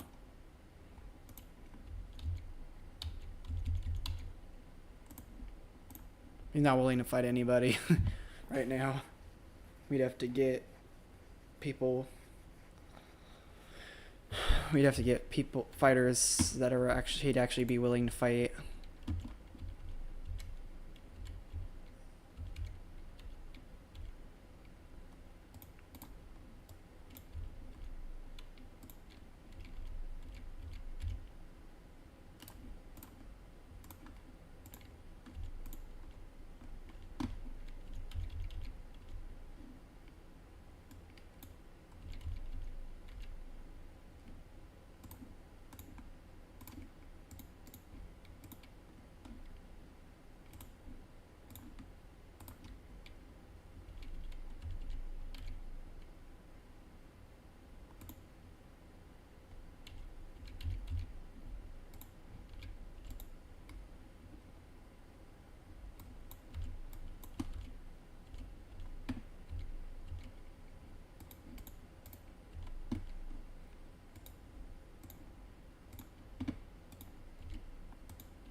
Heather Hardy's from New York too.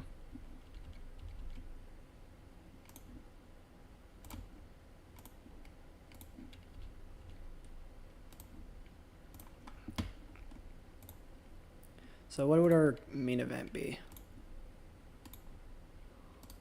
Do we have anything above mid-level regional?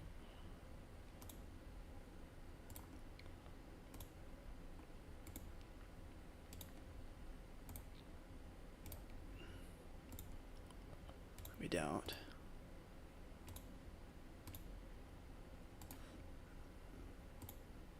So yeah, this could be our main event, and then we could have these two girls co-main.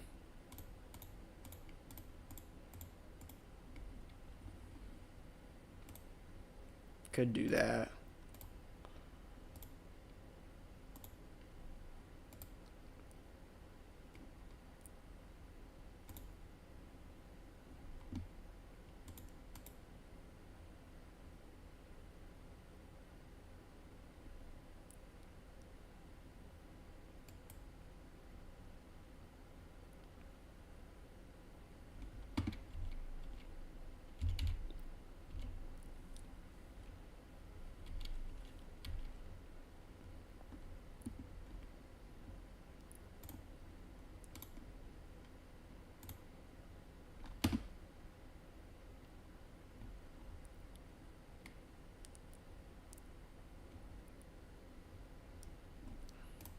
Oh, you've already got 2 fight cards scheduled.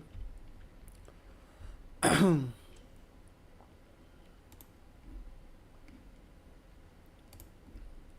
we've got more fighters that we're trying to sign too.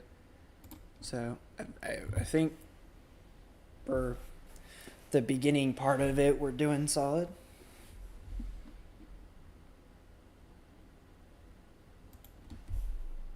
We probably could have booked our first fight card a little bit sooner too, which is a good problem to have, but I wanted to be safe. And I didn't want to pay endorsements because we're already paying fighters a decent amount.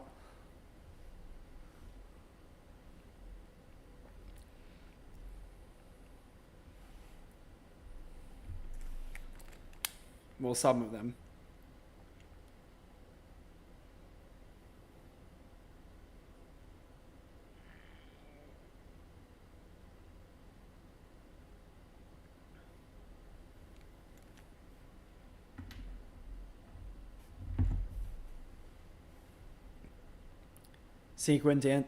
Sequence Antics on YouTube says, "Good luck getting Michael Chandler a fight." Yeah, no, thank you.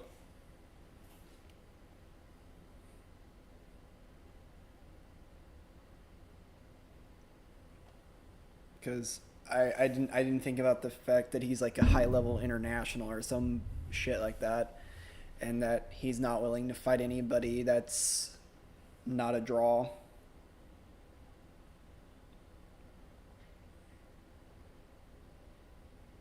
I didn't think about that.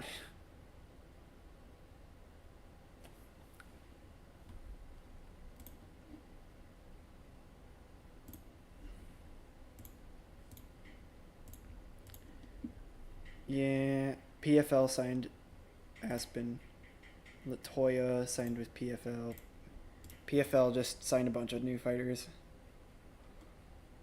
Well, that's unfortunate. Damn. UFC 325 Pereira versus Prohaska 3.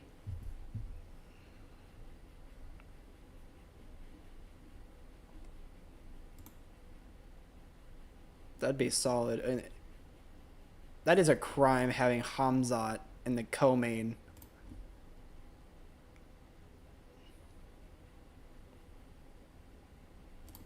That is such a crime. I don't care that both of these two are a crazy draw. Hamzat Shemaev at this point in time is still a middleweight champion, and he's still undefeated. Also, why is Justin Gaethje and Ilya Taporia not a title fight? Isn't Ilya the...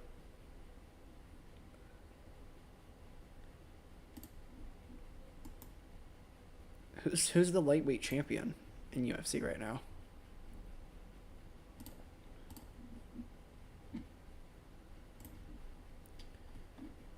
Who has the UFC lightweight championship right now?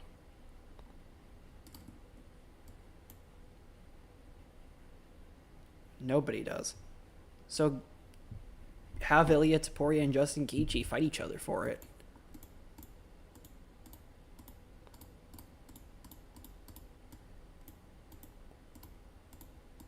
The fuck?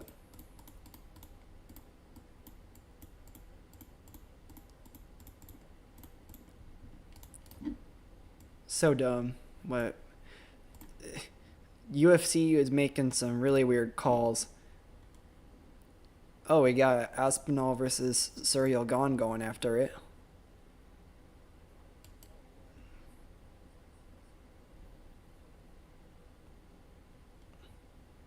I really hope Tom Aspinall defeats the cheater in this game. Derek Lewis is apparently in the card too.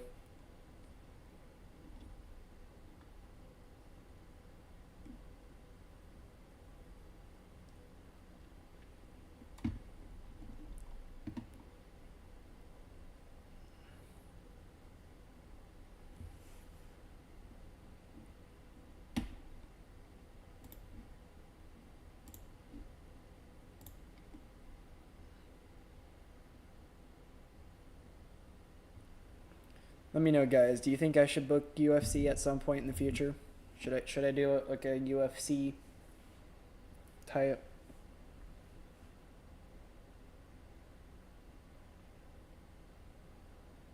I don't think I will do UFC for WMMA5. I might do UFC for WMMA6 though.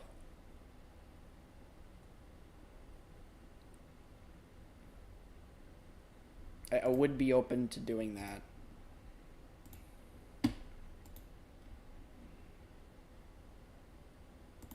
For WMMA6.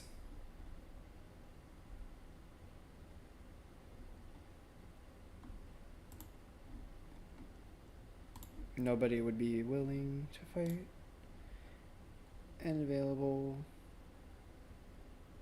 Nobody would be full camp available.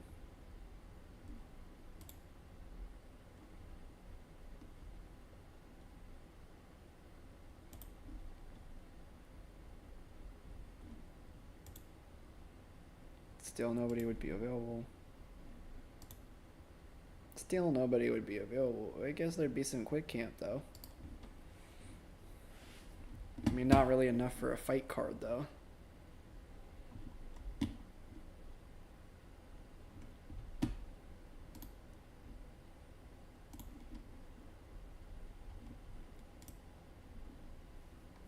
Yeah, nobody's available for full camp. Even if I tried.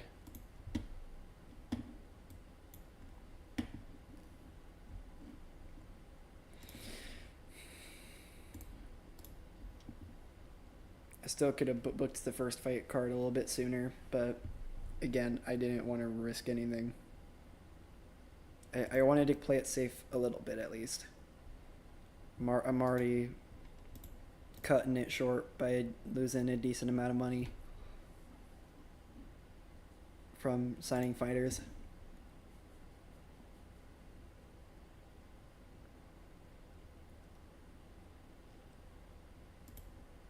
So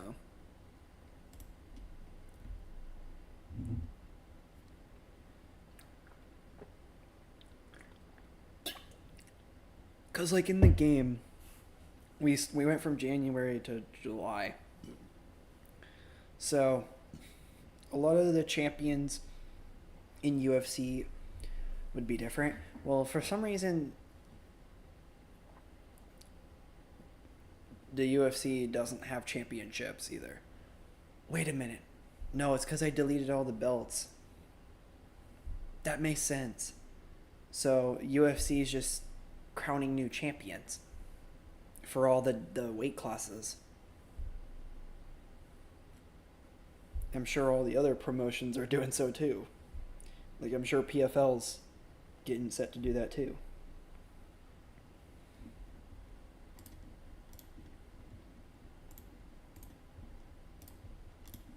I'm still waiting. Cheyenne signed with PFL. Lux signed with Reeves Davis Jr. PFL signed Rob Lato.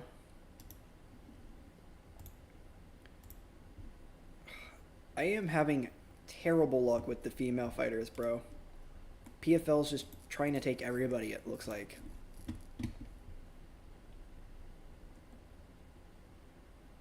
It's either PFL or UFC. They're both taking my they're both trying to take away my fighters.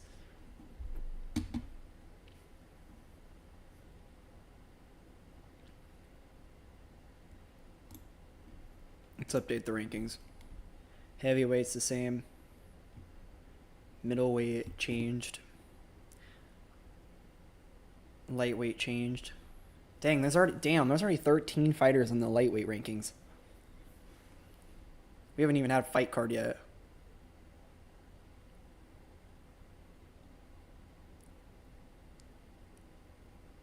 The middleweight's getting up there too, though. There's 7 ranked fighters in the middleweight too.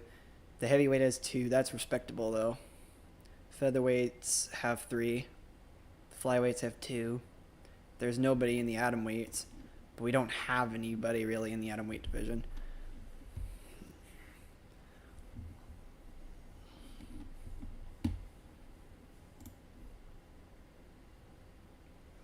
I think we're gonna have to sign the shitty fighters. So I think that's the only way we're gonna be able to do anything with some of these.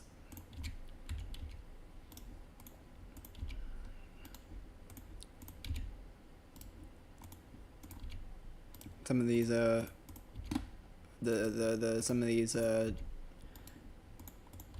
it's either they're shitty or they're old. Most of the time probably old and shitty at the same time. But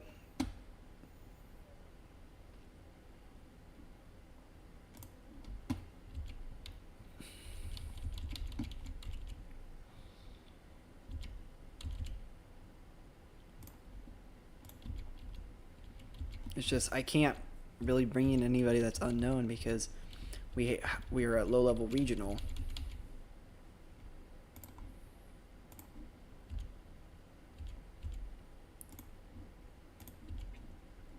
So it's not really something we can do. I mean, we could have preliminary shows. I mean, a preliminary card, but I just don't really want to do that, especially to start off with our fight cards.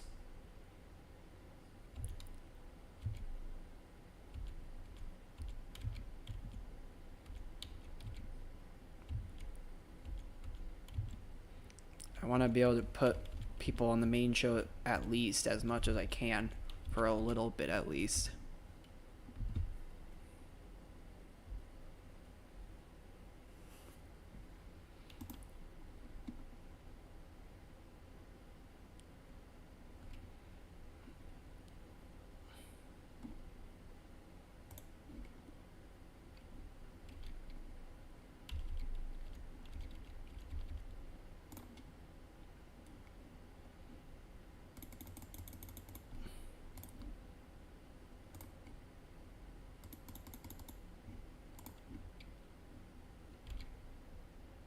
Perfect.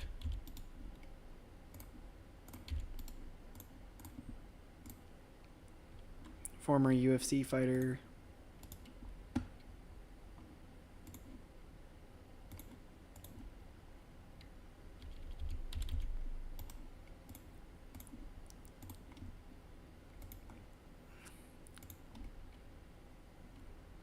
Potentially main eventing.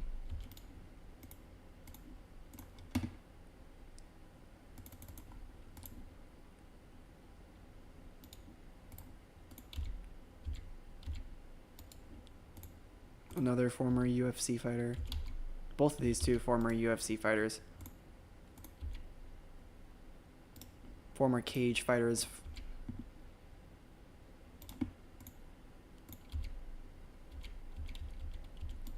Rachel Ostovich, former UFC fighter. Shannon Clark.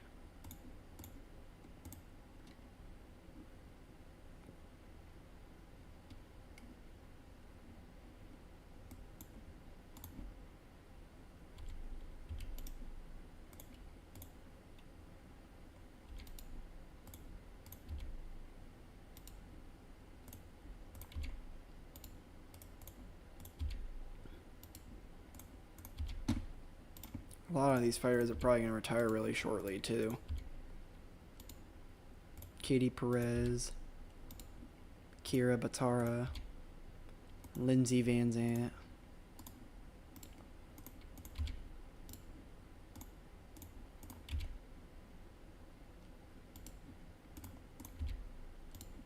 Sheena Van Hoos.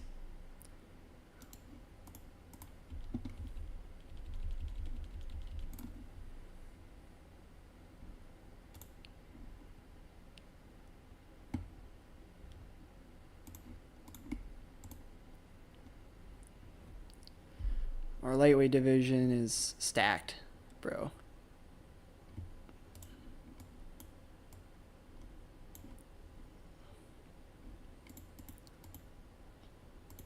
And we're still waiting for some of these fighters to sign contracts too. So, well, let's see. Is there anybody who's unemployed we could bring in?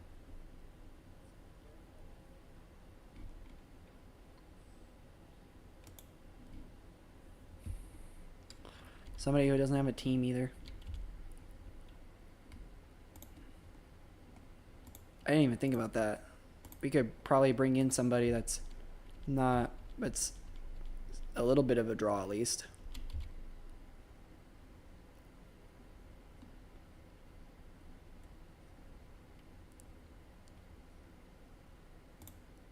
We got this girl. We could bring her in. She's gonna want a lot of money probably, so we'll give her 5,000. She'd accept her term. She'd accept that. Cool beans.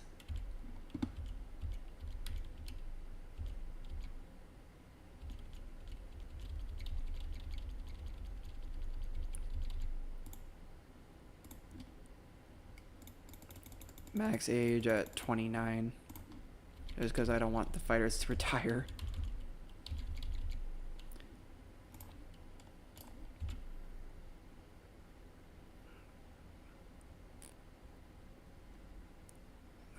Alright, we'll talk to her too. Talk to. Negotiate. Doesn't have any offers, but we'll still go. We'll give her 2,500.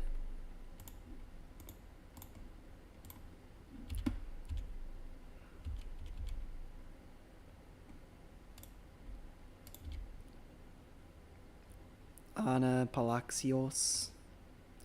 She's a mid-level, well, she'd be a low-level regional for us, but a mid-level regional in Mexico too. So let's do 2,000. She'd accept those terms.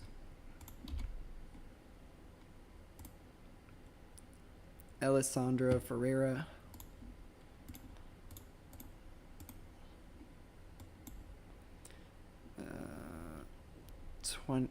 2,100.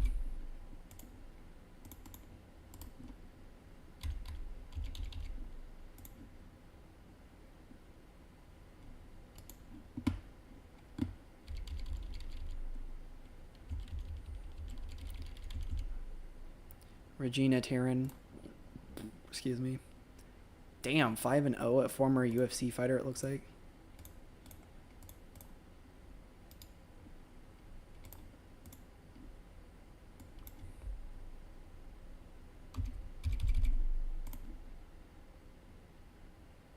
She has a better offer. Who's trying to sign her? Is it UFC? She's got 3 other offers. 1 championship, KSW, and Octagon. Okay. So she's probably gonna sign with 1. She's a high-level regional too, though, in Mexico. She's probably gonna sign with 1 championship.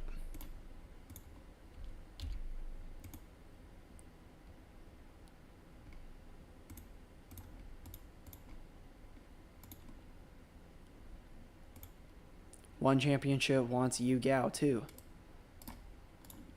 Again, probably gonna sign with 1 championship.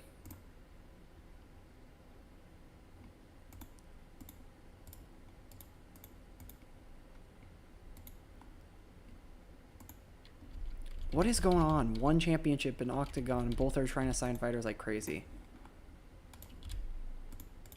Can I get somebody? Please, can I get somebody else in the flyweight division to bring in? Caroline Martins. All right, let's do 1,350 for you.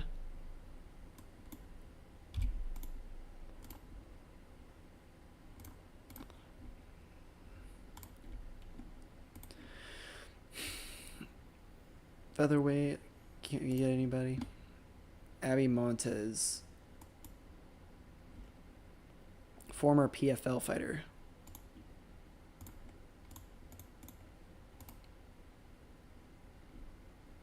All right, let's do 2,000.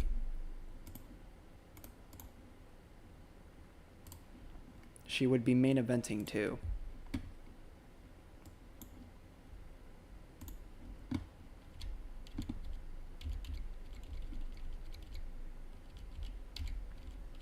Takumi Iroha. She'd be making her. She's a low-level national. I'm assuming somebody's going to try to sign her then. Oh, she's a pro wrestler.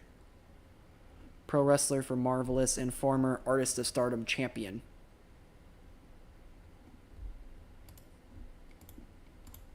That that makes more sense then. She does look familiar, actually. Nobody wants to sign her? Shit, I'll bring her in.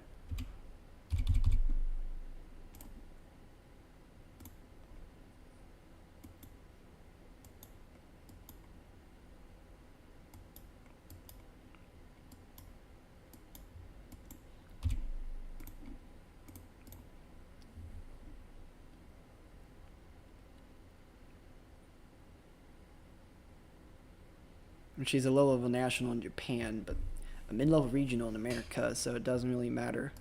She'd still sign. That'd still be worth signing her.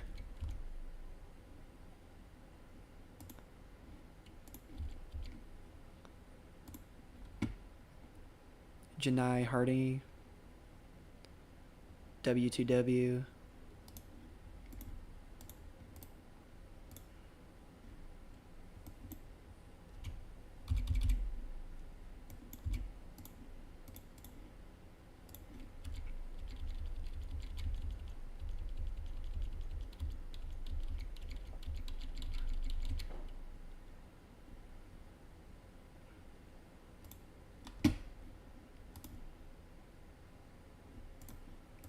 Alright. I think that's good for now.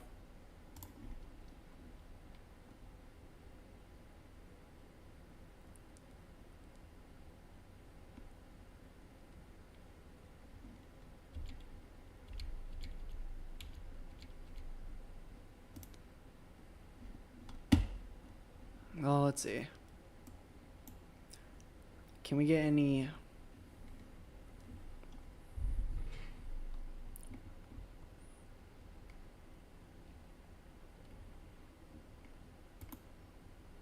available for hire anybody that's either making their pro debut or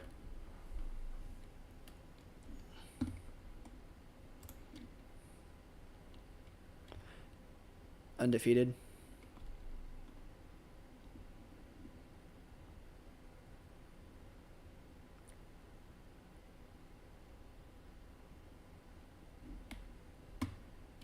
Wow, there are 4 people watching the stream on YouTube right now. That's crazy.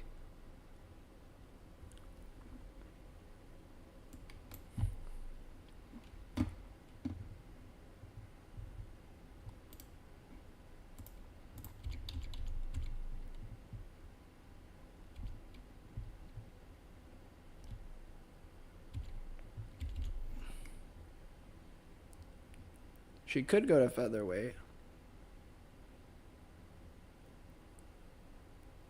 It looks like. Just barely, though. So maybe, probably not, actually.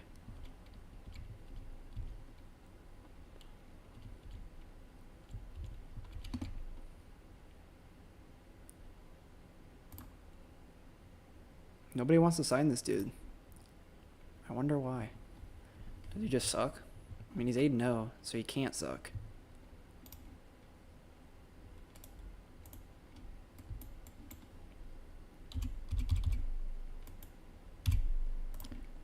He's not happy with it. That's fair. Yeah. We got you. I got you. Don't worry. I got you. There you go.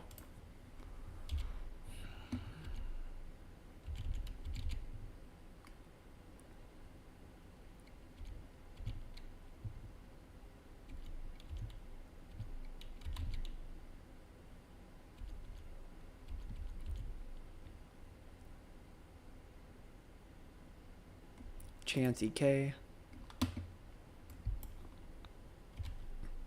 3250. He's gonna want a little bit more percentage. There we go. Chelsea Cashwell is a bantamweight, so we could probably get her to like a featherweight, probably. But it's not really worth it.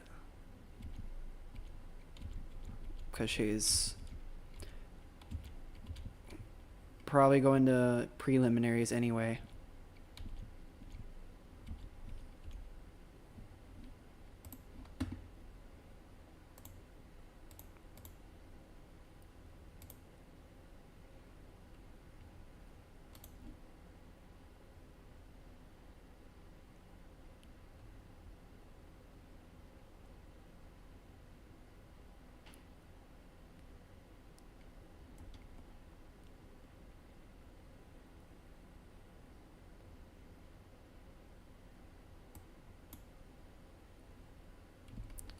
Bro.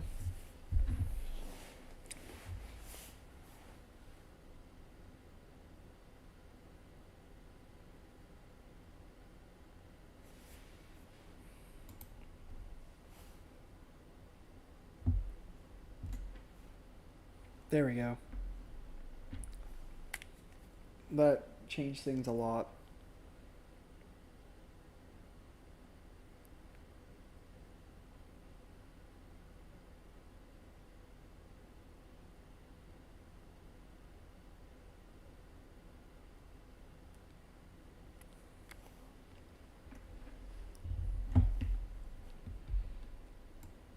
I thought we were getting to the fight cards. Yeah, Sequence, we are getting to the fight cards. Just give me a minute.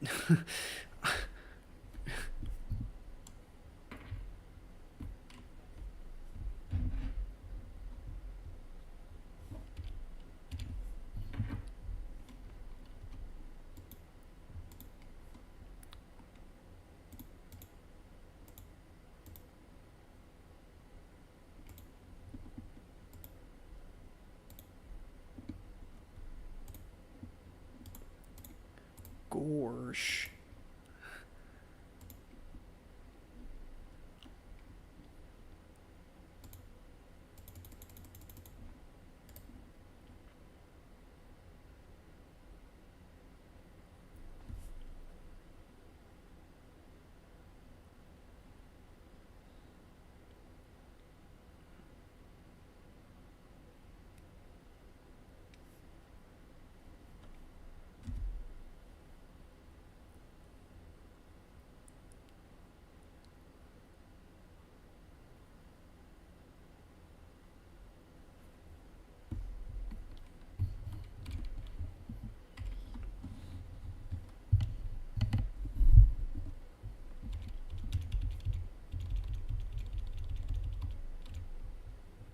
Rosalani K. Haven't tried to sign her yet. She'd be making her pro debut.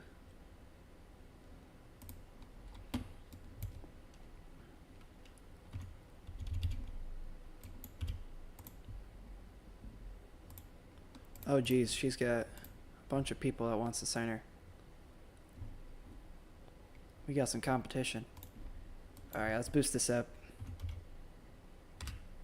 I'll go 2200, and we'll give you, for a main event bonus we'll do 50.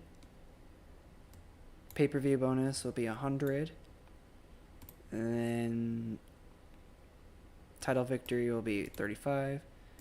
Title defense will be 45. Performance skill will be 5%. Okay, she'd be willing to sign.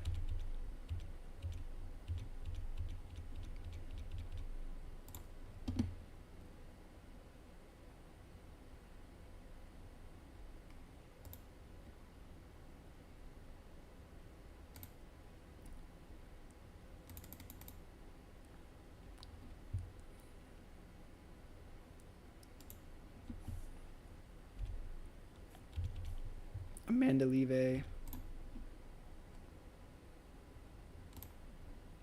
She's a mid-level regional, so she'd be willing trying to sign too. Well, let's see. She's a lightweight though.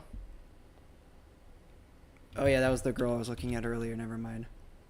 Kassir is a bantamweight, so we could probably bring her at featherweight.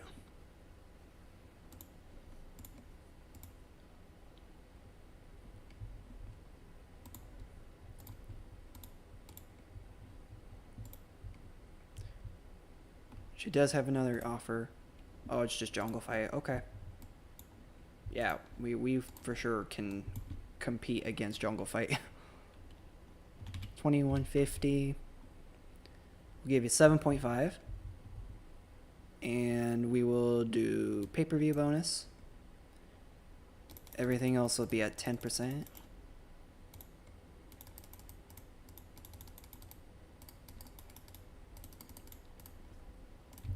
And you'll get a $30 bonus.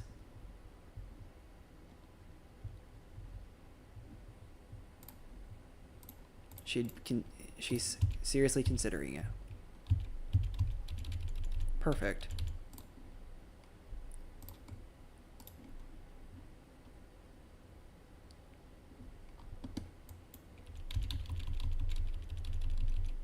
All right. That's good enough for me.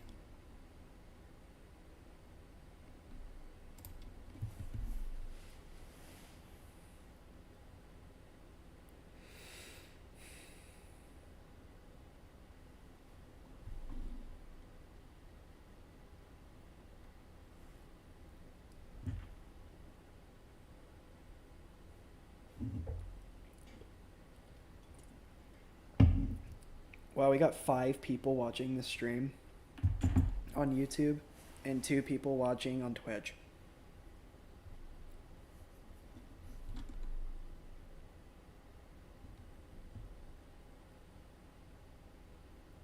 That is crazy.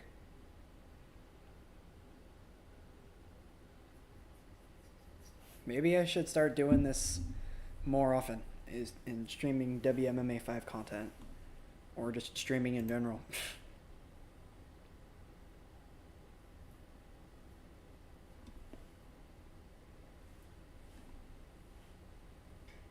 Well, won championships, signing a bunch of people. Unified MMA signed a bunch of people.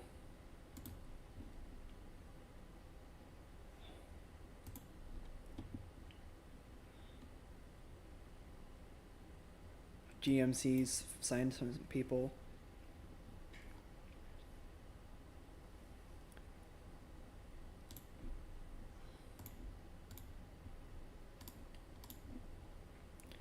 Tessa signs with Lux. Okie dokie.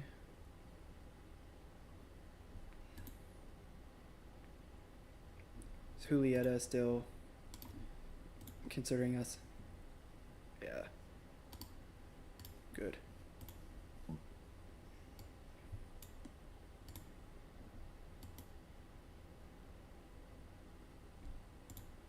We're still the only one she's seriously considering. Okay, good. What about EK? Okay, same thing there. Good. We don't need more male fighters. We need more female fighters. And hopefully these girls can actually make a choice and sign with us. There we go. The flyweight division's getting there. The atomweight division's getting there too. You can update the ranking system now. Middleweight's the same.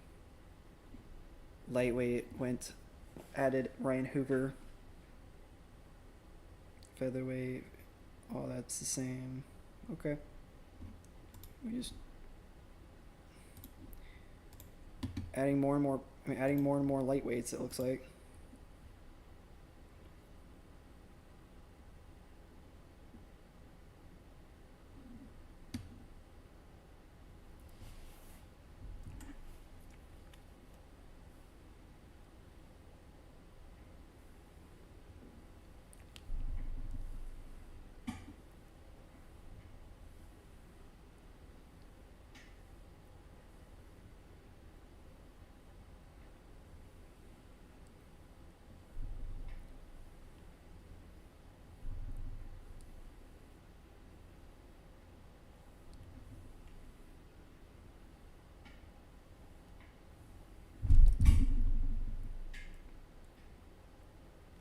Okay.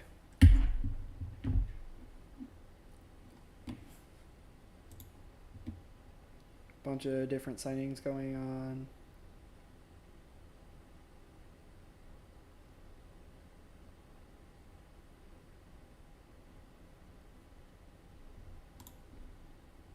Oh, look at that.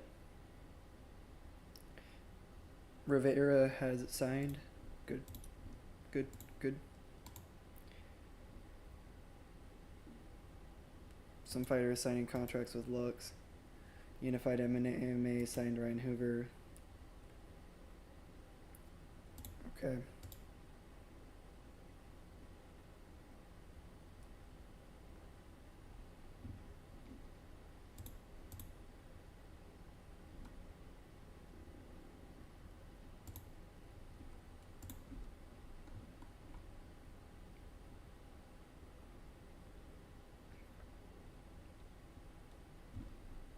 Everything stayed the same.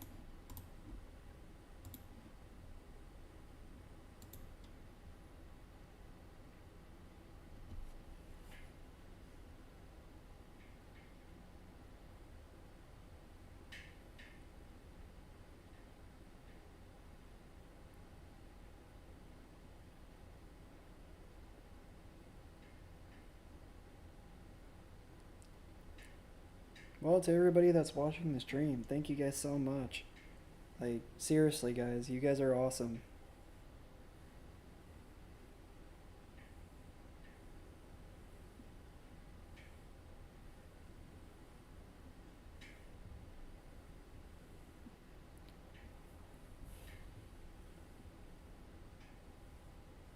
I might just keep on streaming until I have to end up having to go to work, which is a terrible idea.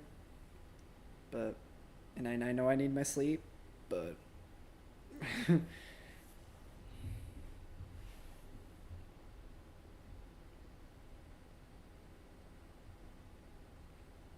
I can go to sleep after work. The next day, I have work again. So, Christina Williams has signed. Good, good, good.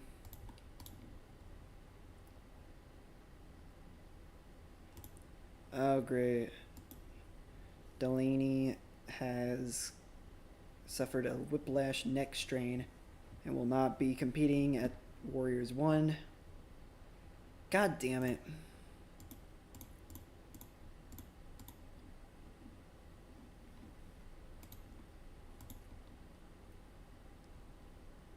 That's the only heavyweight fight we got going on, too.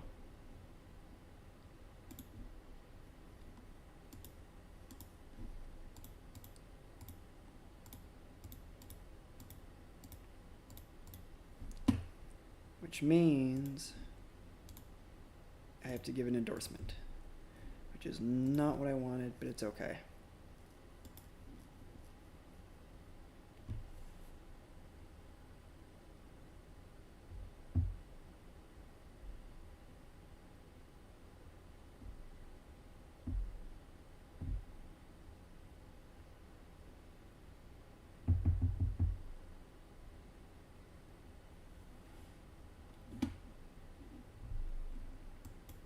Yeah, no, for real, sequence antics. Oof.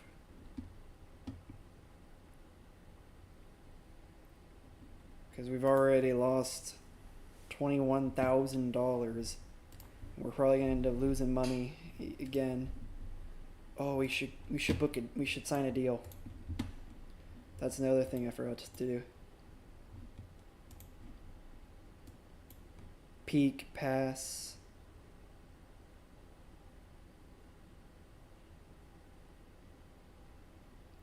Sure, why not? They're an internet subscription.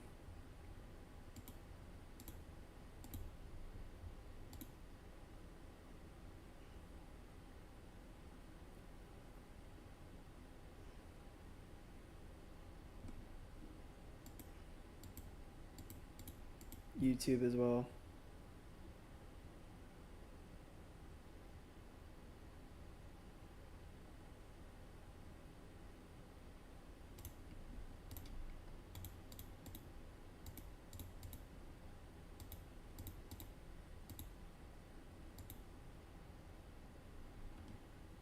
I was gonna say Mav TV, but that's a bad idea. Facebook's also a bad idea because you don't get any revenue off of it. So YouTube, Peak Pass and YouTube is the way to go with that.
I just want to at least do one show, one fight card. I've already booked 2 fight cards.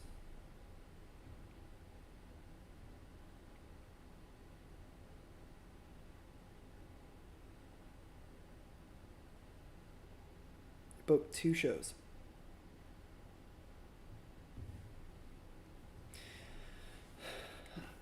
I might end up booking a 3rd show too. I probably could, low key. I probably could book a 3rd show.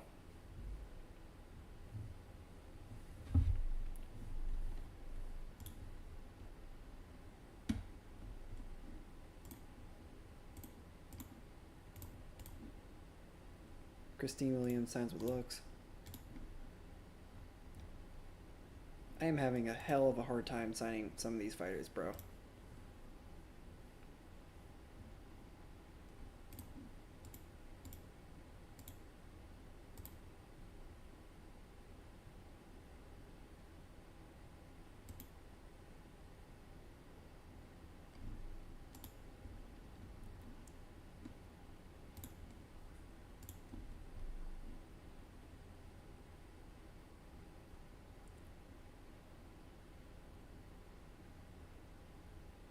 Oh, we got a new flyweight. It's Christina Williams in the flyweight rankings. We've got a couple of new things going up in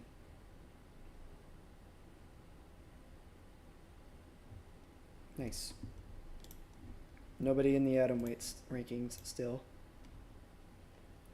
But again, truth be told, I could probably book a 3rd fight card if I really wanted to. But I'm trying to get to the first Warriors show, so that way you guys can see some action before I either book the 3rd fight card or I go to bed.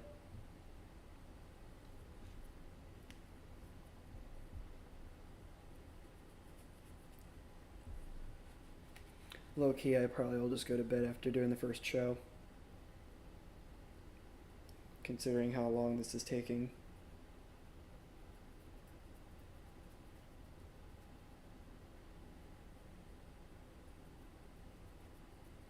The loading, anyways.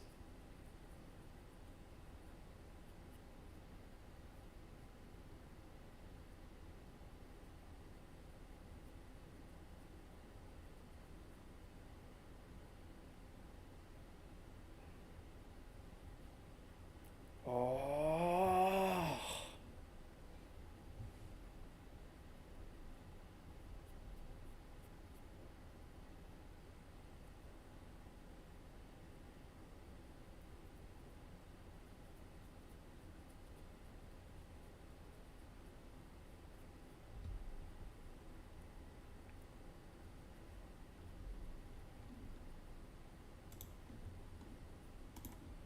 There we go. Keep the signings going. Automatic signing. Automatic signing. Automatic signing. Automatic signing.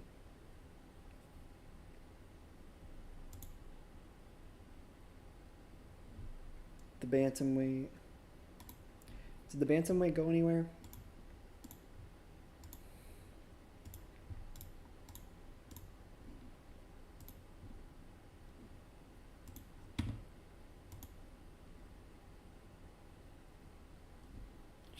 She's on the featherweight division. Okay, cool.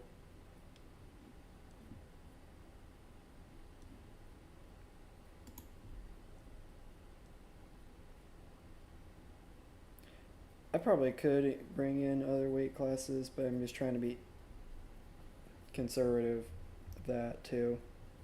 I'm trying to be careful because I don't want to. I'm just some fighters. As you guys saw, there's some fighters that say they're available for hire, but then they end up going to fucking UFC and PFL and all this other shit. So there's only and I'm already risking a lot doing some of the stuff I've been doing.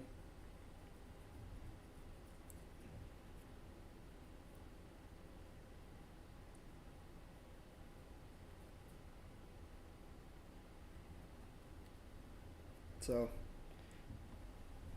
probably for the better that I'm not doing a whole bunch of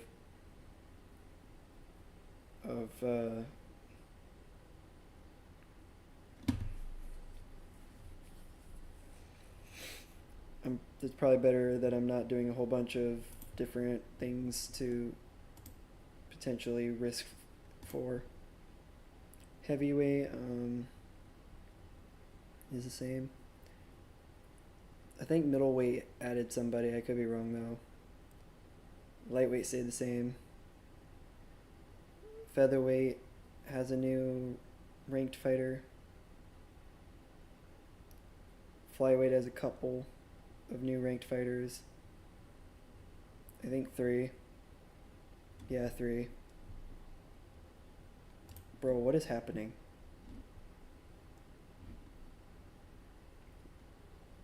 Oh, we've got atomweight rankings now. Is that something to do with Twitch? Is Twitch still streaming?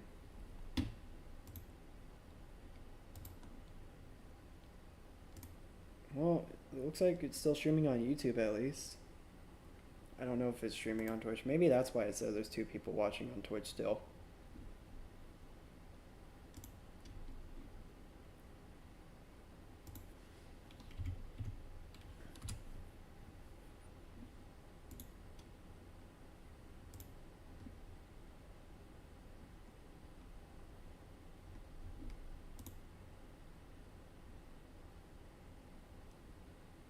No, I'm still on Twitch. My stream still on Twitch. So I don't know, man. Still says it's 2 viewers. Who's viewing though? Who is watching my stream on Twitch? It's not telling me.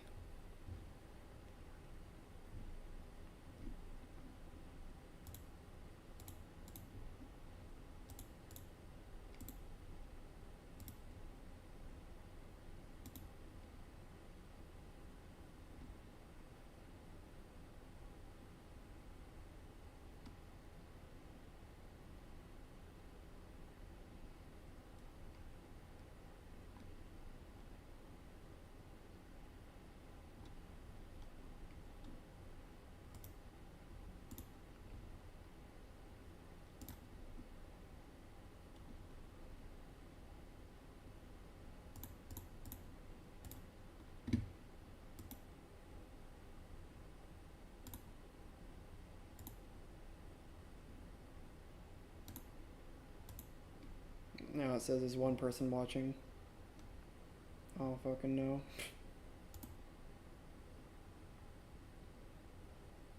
That's weird. But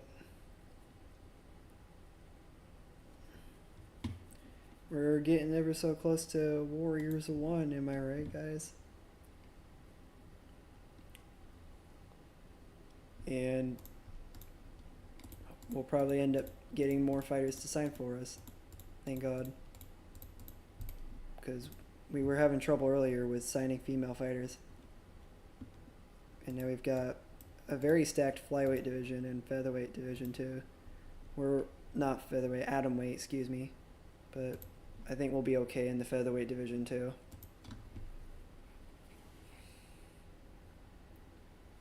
But at least in terms of numbers of fighters for right now, until they end up hiring or wanting to go other places. Because maybe they want to exclusively sign with one championship or something. UFC or fucking PFL.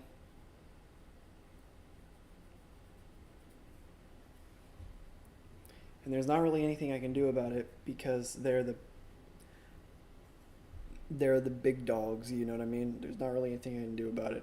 I can try to compete, but most of the time it doesn't work. Trust me, I've tried.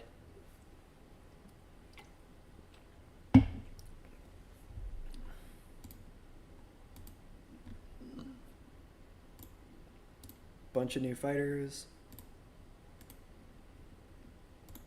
Okay. Iroha has signed. Nice. The pro wrestler has signed. A bunch of other fighters have signed too. Good to see. I mean, some of the other fighters have been signing other promotions too, but that's okay.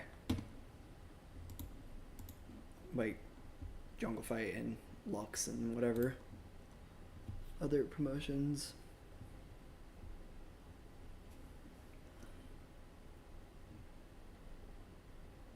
There we go. Now now we're starting to build up a roster.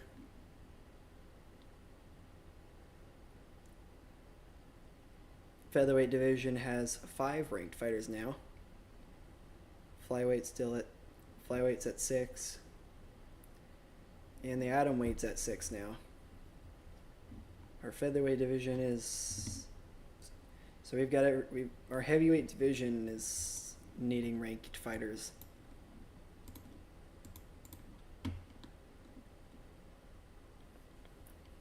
But we've got a decent amount of ranked fighters in every weight class now.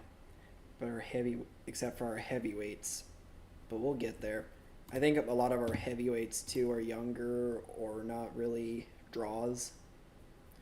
I think it's a bit of both actually, but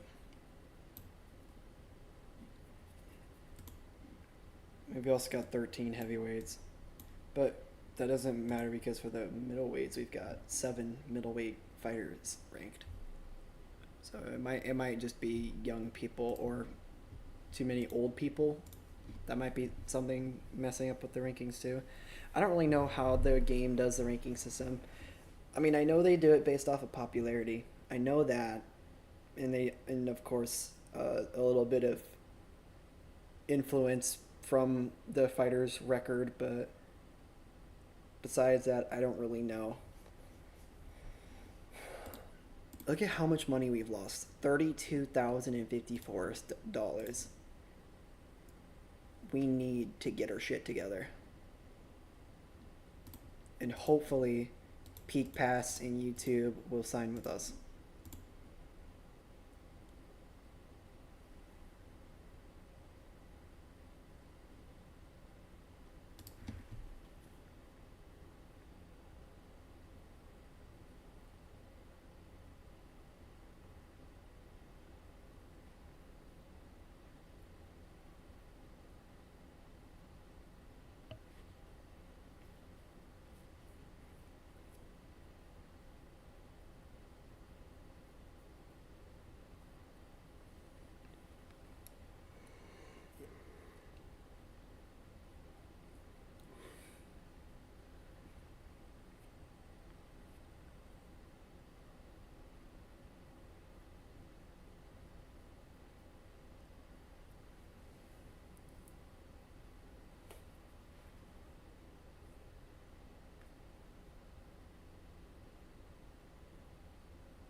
I think I'm gonna check on the Central America promotion too and see how that company's doing.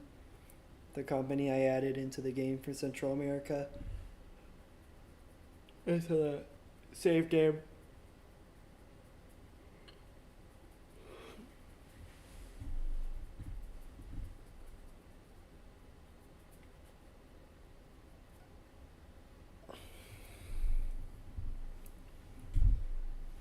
Like take a quick peek, probably, is what I planned on doing.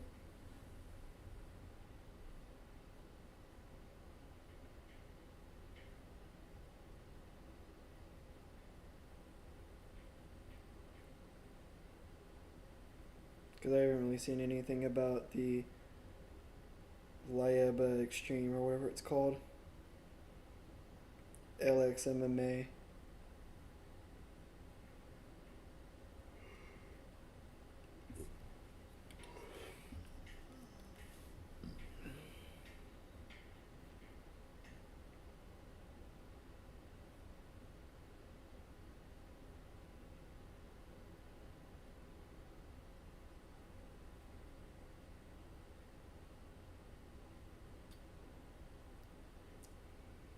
What if I was able to steal fighters from UFC right here, right now? That'd be kind of crazy. I could just be like, hey, yo, Justin Gaethje, you want to come fight for us? Or for the heavyweights, I could be like, yo, Derek Lewis, you should fight for us. Everybody talks shit about you. How about you get a new chance? How about you get a chance over here?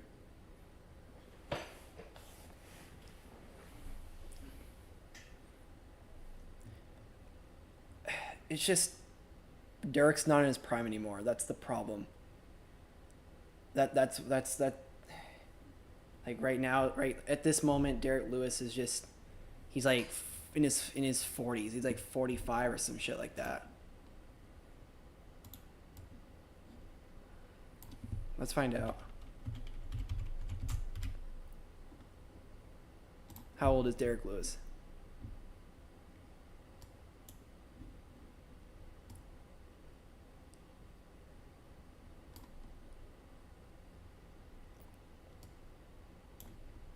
So he was born in 85, so he's 41 years old. Yeah, there it is. So he's not in his prime anymore. That's the problem with Derek. And I have some of the fights I've seen him do is he's more known for getting the crazy finishes anyway. He's not really known for being a fighter that goes the distance in the first place. And I think that's starting to get to him because he's training and he's still, I think part of it is that he's still, his mindset is still going in there and getting the finish and not really preparing for having to go the distance and not preparing to have to do cardio to make sure that all that. And again, he's not in his prime anymore. So I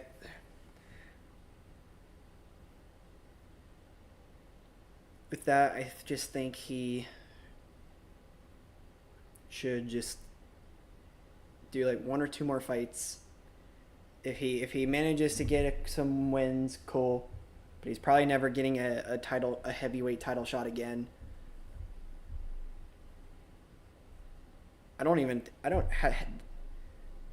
I'm still kind of new to mixed martial arts and combat sports. Did Derek Lewis even ever get a title shot? I'm pretty sure he did.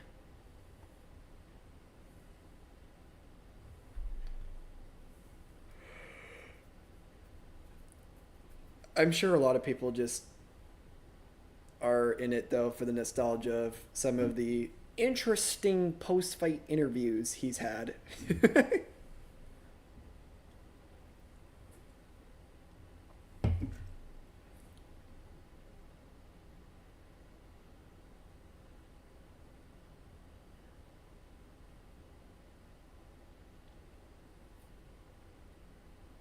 But man, watching him get destroyed by Josh Hookett was at UFC Freedom 250. It was brutal. It was brutal. It was a brutal watch. It sucked, man. Good for Josh Hookett, but like, and we knew it was gonna happen. We knew he was gonna knock out Derek or TKO him or whatever the finish was. But I felt so bad for Derek, man. I thought he was gonna go in there and do more than what he did.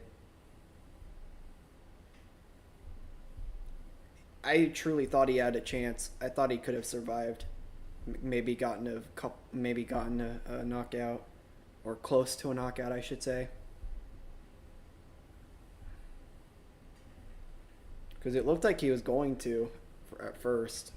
So either way, UFC Freedom 250 was a very solid show. I mean, everybody is still talking about how Ilya Taporia got his shit rocked by Justin Gaethje. Everybody sleeps on Justin Gaethje, and he gets the job done every single time. It's just MMA is so unpredictable, man.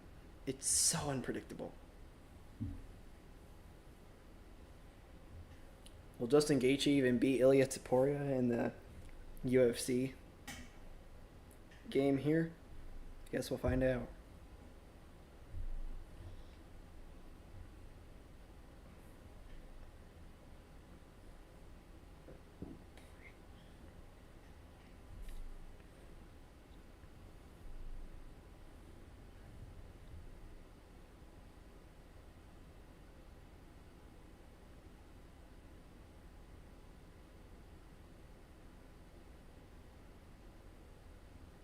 But hey, I know everybody's talking about the return of Conor McGregor too. That's taking place tomorrow night. Um,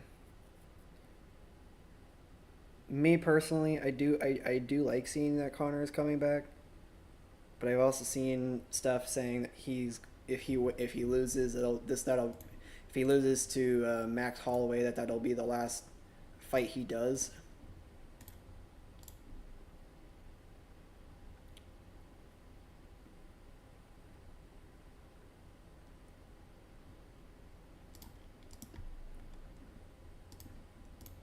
Which I wouldn't blame Connor at that point.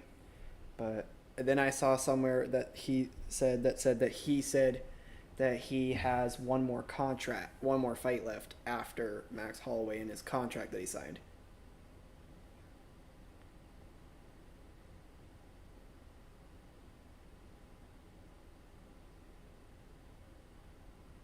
So like, but what he didn't really go too much into the details of what this contract was. He just said that it was a one extra fight after this, and that the fight would be most likely taking place at the beginning of 2027.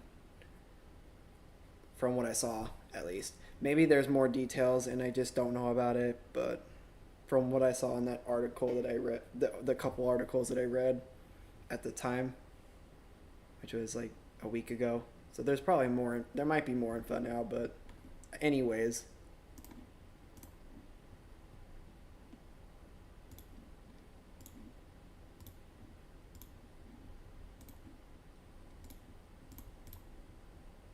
Peak pass.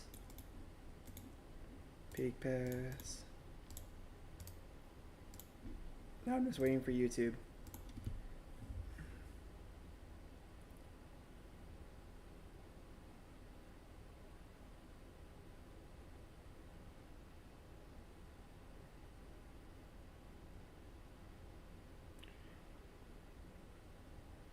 I'm sure everybody is seeing all this stuff going on with Dustin Poirier too.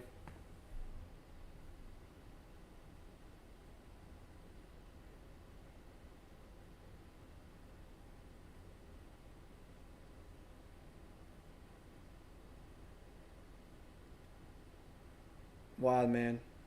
Wild times.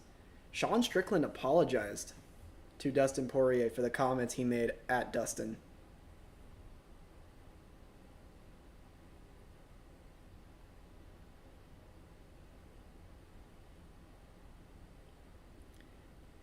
Sean Strickland, one of the most controversial fighters right now in the UFC, had the balls to make an apology for his comments he made to Dustin. That just goes to you to show that Sean Strickland may be an asshole at times, but he is not a monster.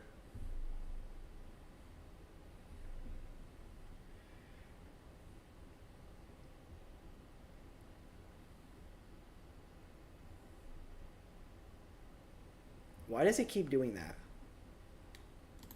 I don't even fucking know why it keeps doing that, but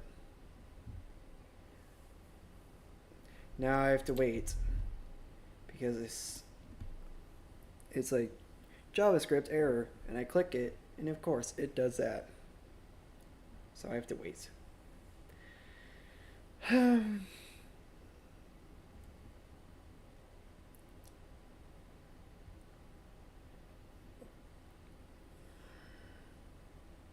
In real life, like speaking about the lightweight division and all that,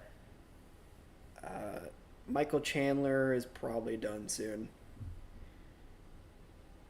I don't think he's ever getting that Conor McGregor fight. If I have a feeling it would have happened.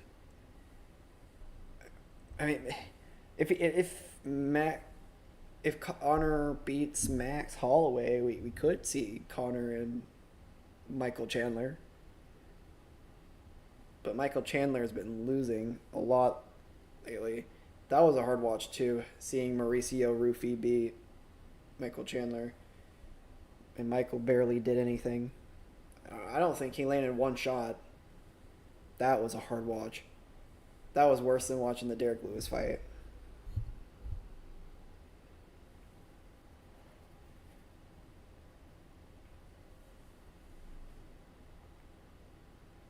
I am a big fan of Michael Chandler too. It's just, God, Michael could have prepared so much better going into that fight. He knew Mauricio Rufy is a killer out there in the lightweight division right now. And Michael Chandler didn't seem to care. I think he was trying to play it. It seemed like he was like trying to play it smart, but at the same time, it's like he didn't know what the hell to do out there. Which I kind of get it, because Rufy's kind of unexpected. He throws some unexpected things at people sometimes, so I kind of get it. But if that's your first time watching Michael Chandler, I am so sorry, because that is not the kind of fighter Michael Chandler is. I just gotta say, I'm surprised they didn't interview him. Actually, I'm not really, because he probably would have ended up calling out Conor McGregor anyways. I have one person in mind. Conor McGregor! I know I lost, and I know you got your fight going on with Max Holloway, but here's the deal. I need you and me to go out there and to the octagon. Let's do it finally.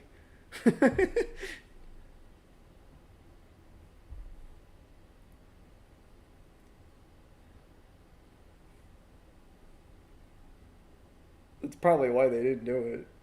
Because they knew he was going to call out McGregor.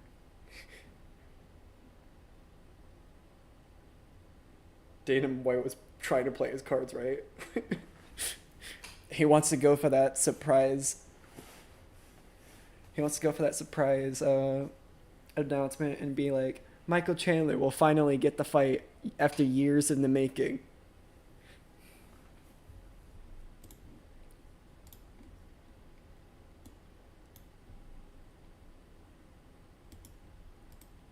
A man can dream. A man can dream. But I don't think that's going to happen.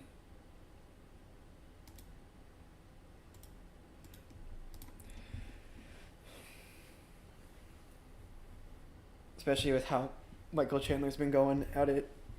But you never know. You never know. It'd be cool to watch. It'd be even cooler to watch if they were both at their prime, but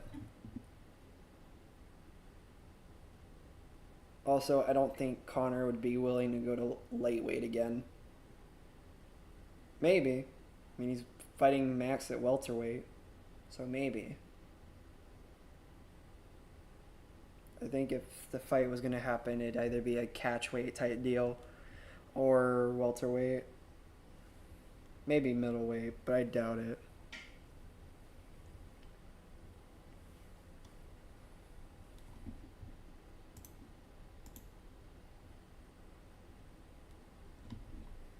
Well, now we can finally go to Warriors 1.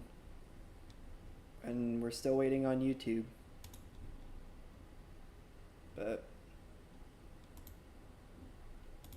we've lost 41K. That's not good at all. That's awful, actually. But hopefully it's worth it. Hopefully we'll gain some profit out of this show. But now let's get into it. No prelims, and yeah.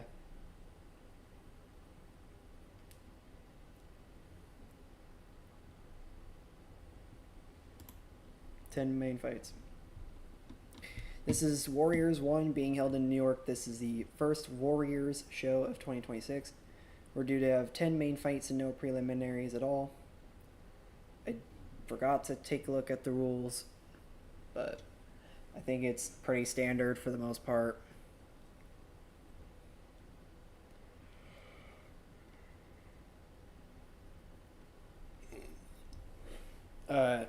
Supposedly Ring Warriors was supposed to have fights take place in a cage, but I changed that. But I don't know if it saved. I don't know why Ring Warriors would take place in a cage when it has the name as Ring Warriors. But we've got Joel Faglier squaring off with Anthony Wint in our heavyweight division. Herb Dean is our ref. Ricardo Urso, Anthony Demetrio, and Ricardo Almeida is our judges. The fight begins with no touch of gloves. Neither fighter even attempts to. Takedown attempt. Okay. Gets the takedown. Just trying to pass guard. Pounds away. Doesn't deal much though. Okay. Doesn't do too much. And now we are going to the next round.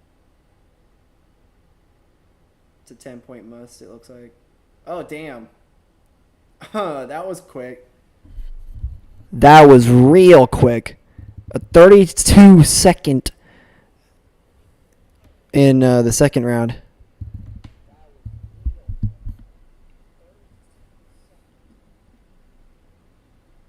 Fight was rated as great.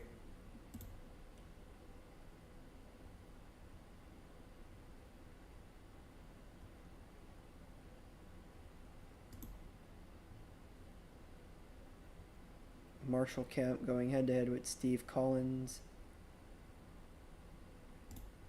Herb Dean is our referee. Here are the judges, and we are underway.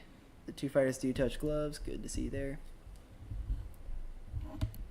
Collins throwing some shots.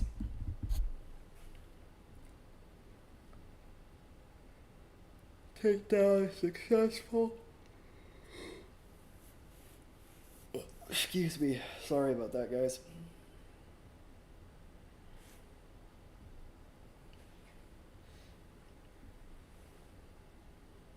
Going into the second round. Takedown is successful. Submission attempt once again unsuccessful.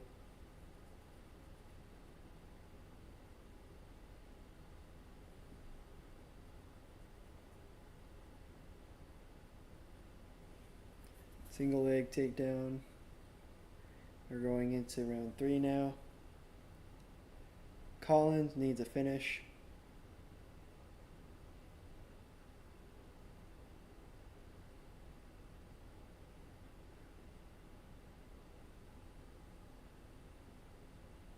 Referee stands back up.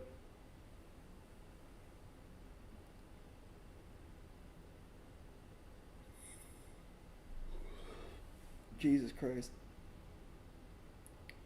Alright, Marshall Kemp takes the win by unanimous decision. The fight was rated as poor. Yeah.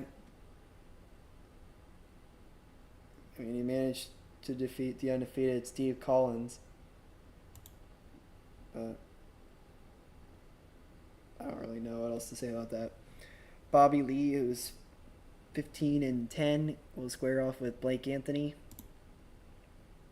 in the lightweight division. Herb Dean is our ref. Here are the judges: Anthony Demetrio, Ricardo Almeida, and Matt Hume. Here's the opening bell.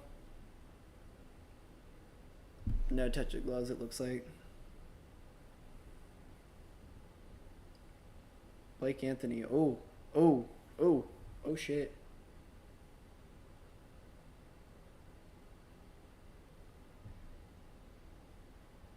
No one throwing in some heavy shots.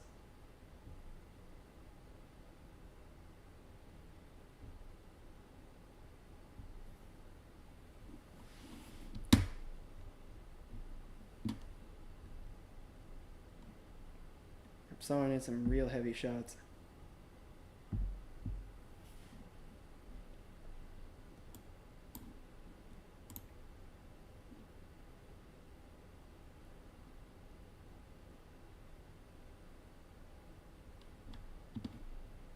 Alright, now we're going into the final round.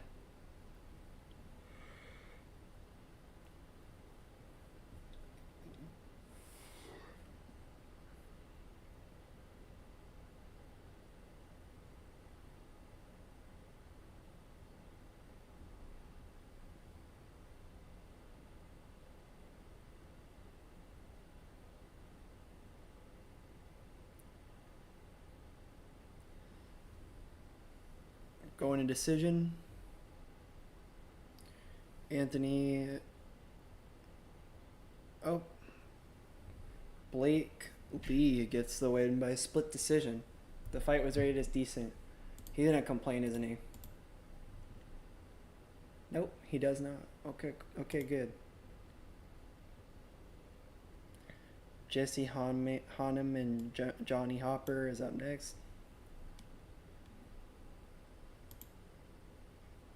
Mike Beltran is the referee. Here are the judges. Oh, the two Iowans are going up against each other. That's cool. There's the opening bell, and the two fighters touch gloves.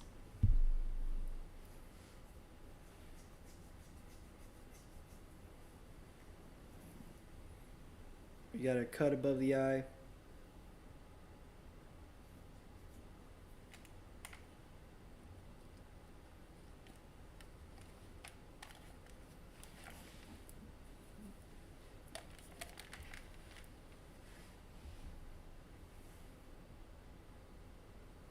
Left cross.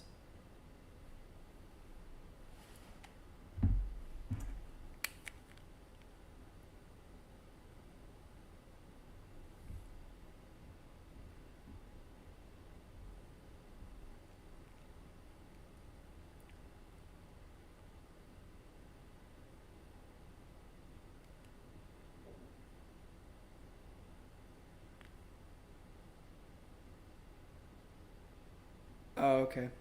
By sequence antics.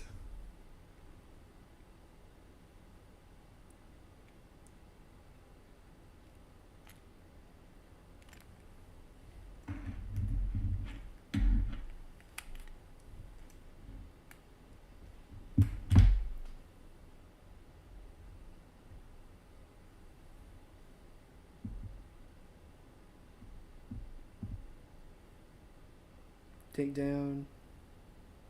Successful. Passes guard. Getting into a scramble. Alright. Submission attempt. Alright, the armbar. Way to go, Jesse. Finally getting the job done in 4:09. In round 3, the fight was rated as good. Alright. We've got Nikita Kolshin, who I seriously have a feeling has done who's part of one of my series before. I think my first WMMA5 series he was part of for a little bit at least. I'm pretty sure. Mark Goddard's our ref. Anthony Demetrio, Ricardo Almeida, and Matt Hume are the judges.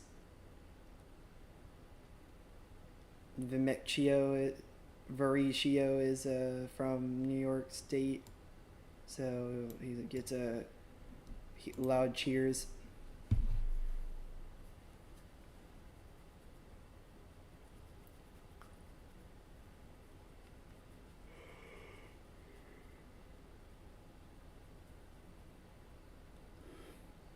Oh, excuse me.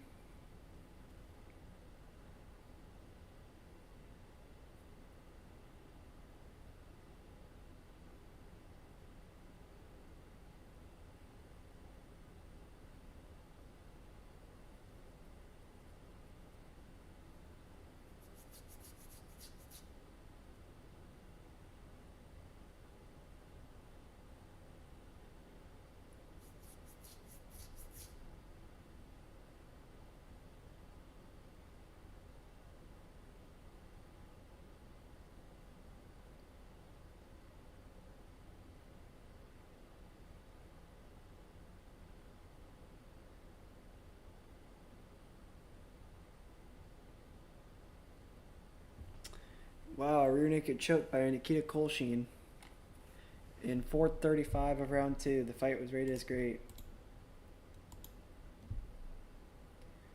And now you've got Amanda Bailey versus Amanda Bell, battling Zarina Turi. Mike Beltran is our ref. Ricardo Almeida, Matt Hume, and Sal D'Amato are the judges. And the fight begins with no touch of gloves.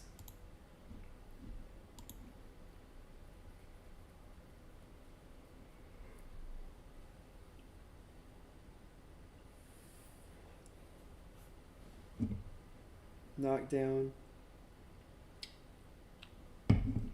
Oh, a TKO for Zarina Turi. Jesus Christ, that was quick. 2 minutes and 51 seconds of round 1. The fight was rated as great.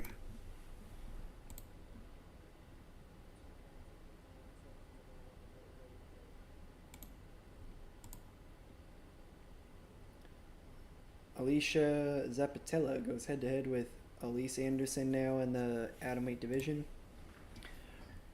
Herb Dean will be the referee. Here are the ringside judges.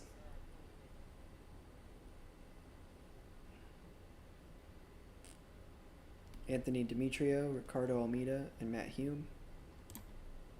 And we are underway. Anderson shoots in for a takedown. Zapatella almost stops the takedown, but is left hopping on one leg while Anderson holds the other. Anderson can't get Zapatella down, so it settles for pushing her up against the ropes. Rear naked choke, nope. Suck it, bitch! Zapatella once again. Takedown. Second takedown. Second takedown. Second takedown. Why do I keep saying that? We're going into the round 2. Apparently the first round was a yawner. I mean, it was a little bit low-key, but it's okay.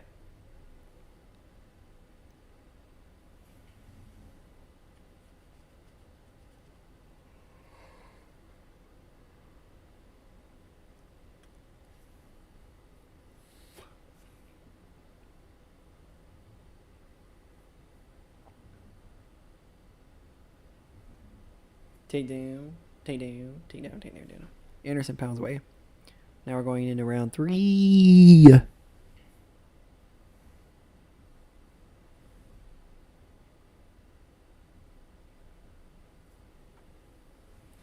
Round 3. Fight.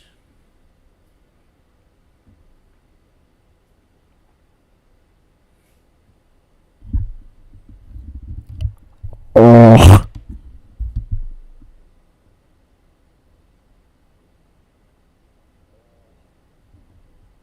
I don't know why I did that.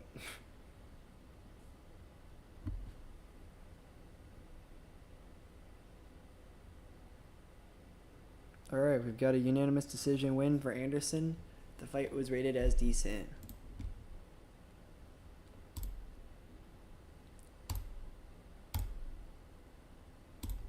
More atomweight action.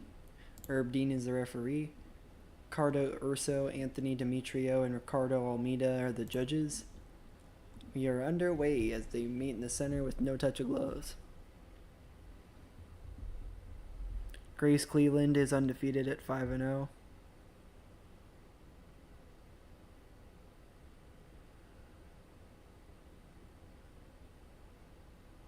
Looks like it'll be a close fight though. And according to the betting lines, we'll have to find out and see.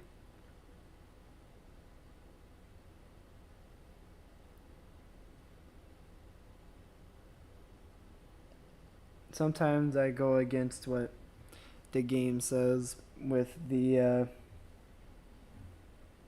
credibility and stability effects and how I book some of the fights. But most of the time I don't really break any rules.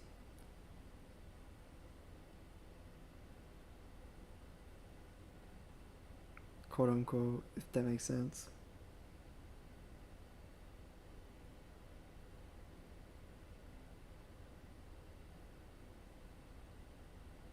I don't even know what the hell I'm talking about anymore.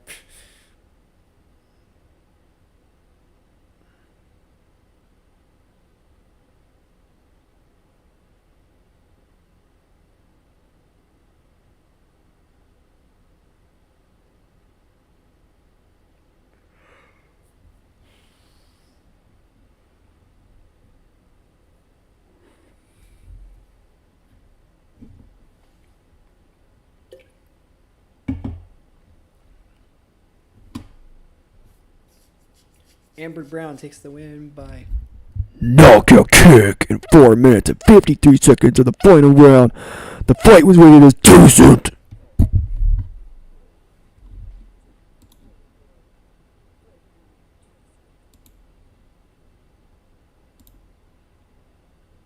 now we head into the Co-main event of the evening.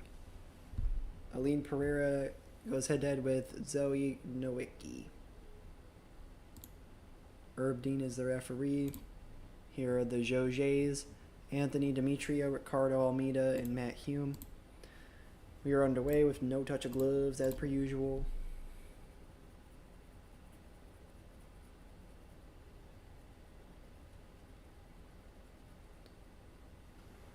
The website says if there isn't a touch of gloves being shown, there was no touch of gloves. But there wasn't any drama added to it either. Because usually the game says that there is some sort of drama going on too. If the fighters, like if one fighter chooses not to touch gloves and the other fighter is just like, I don't know, upset about it. Or like when it says, what person one deliberately refuses to touch gloves. Or I don't know.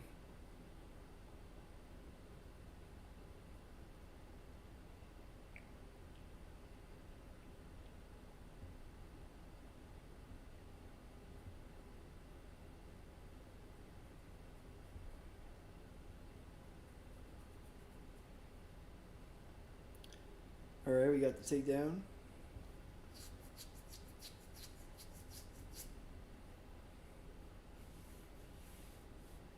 And Aline Pereira loses by submission rear naked choke in 156 of round 3. That's quite unfortunate. The fight was rated as great. I really hoped Aline Pereira had an opportunity there. But Nick Maximov competes against Yuri Panfurov in the middleweight division. Mark Goddard is our referee. Here are the judges: Saul D'Amato, Ricardo Urso, and Anthony Demetrio. Round 1 begins, and they do touch gloves. Seems we're getting a early finish that that's not successful.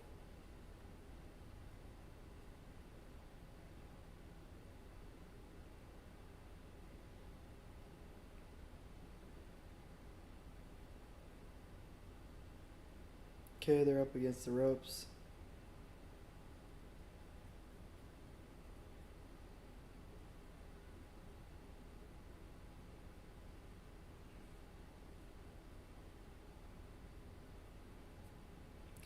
We got the takedown for Panfarov. Panfarov with the takedown on Maximov. Again, another JavaScript error. What does that even mean?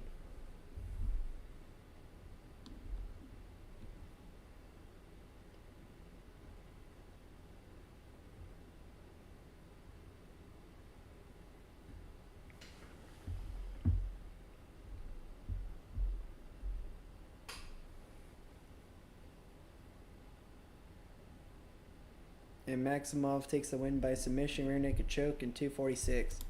The fight was rated as average. So we get a 72 in the critical rating, which is a pretty solid show. 46 in the commercial rating, which puts us right above high-level regional. 296 attendance in New York, that's 34,055 cents. In our gate, $34,055, I mean. We gain popularity everywhere, good to see. Give out the awards there. And we lost $6,248.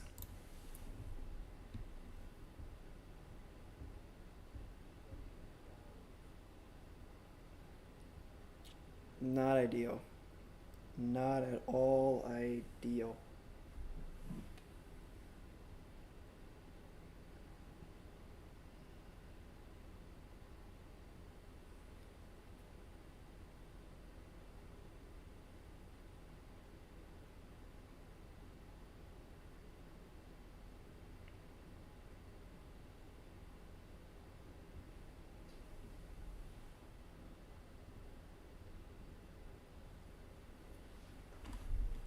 Oh, I guess Patty Pimblett is taking a break.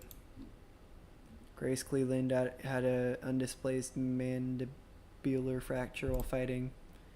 Nick Maximov has a fractured wrist while fighting.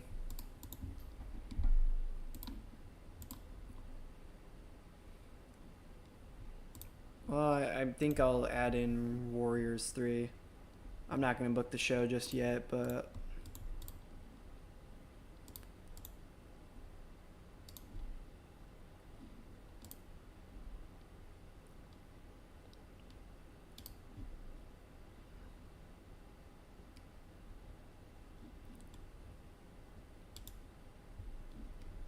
plenty of full camp fighters that'd be available then. And then I'll do the same thing.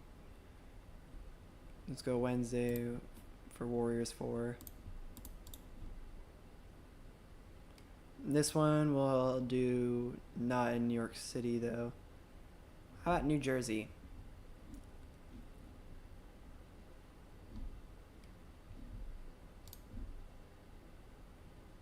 Works for me. And then we'll do another show at the end of September. Thursday.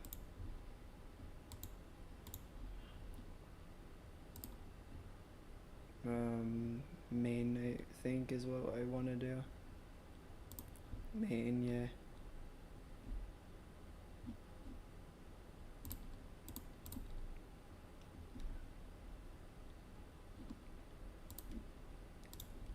There we go. We'll book those other cards later. Oh, that's for a different stream. But, thank you all for watching this stream. I truly want to thank everybody that tuned in and for everybody that left and was watching for a little bit. I think my next stream I plan on doing either tomorrow or later today. Probably later today. Well, probably not actually. Either it'll be semi soon. So,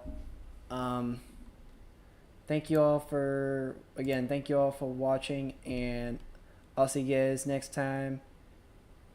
Take care. Peace out. And stay the All Stars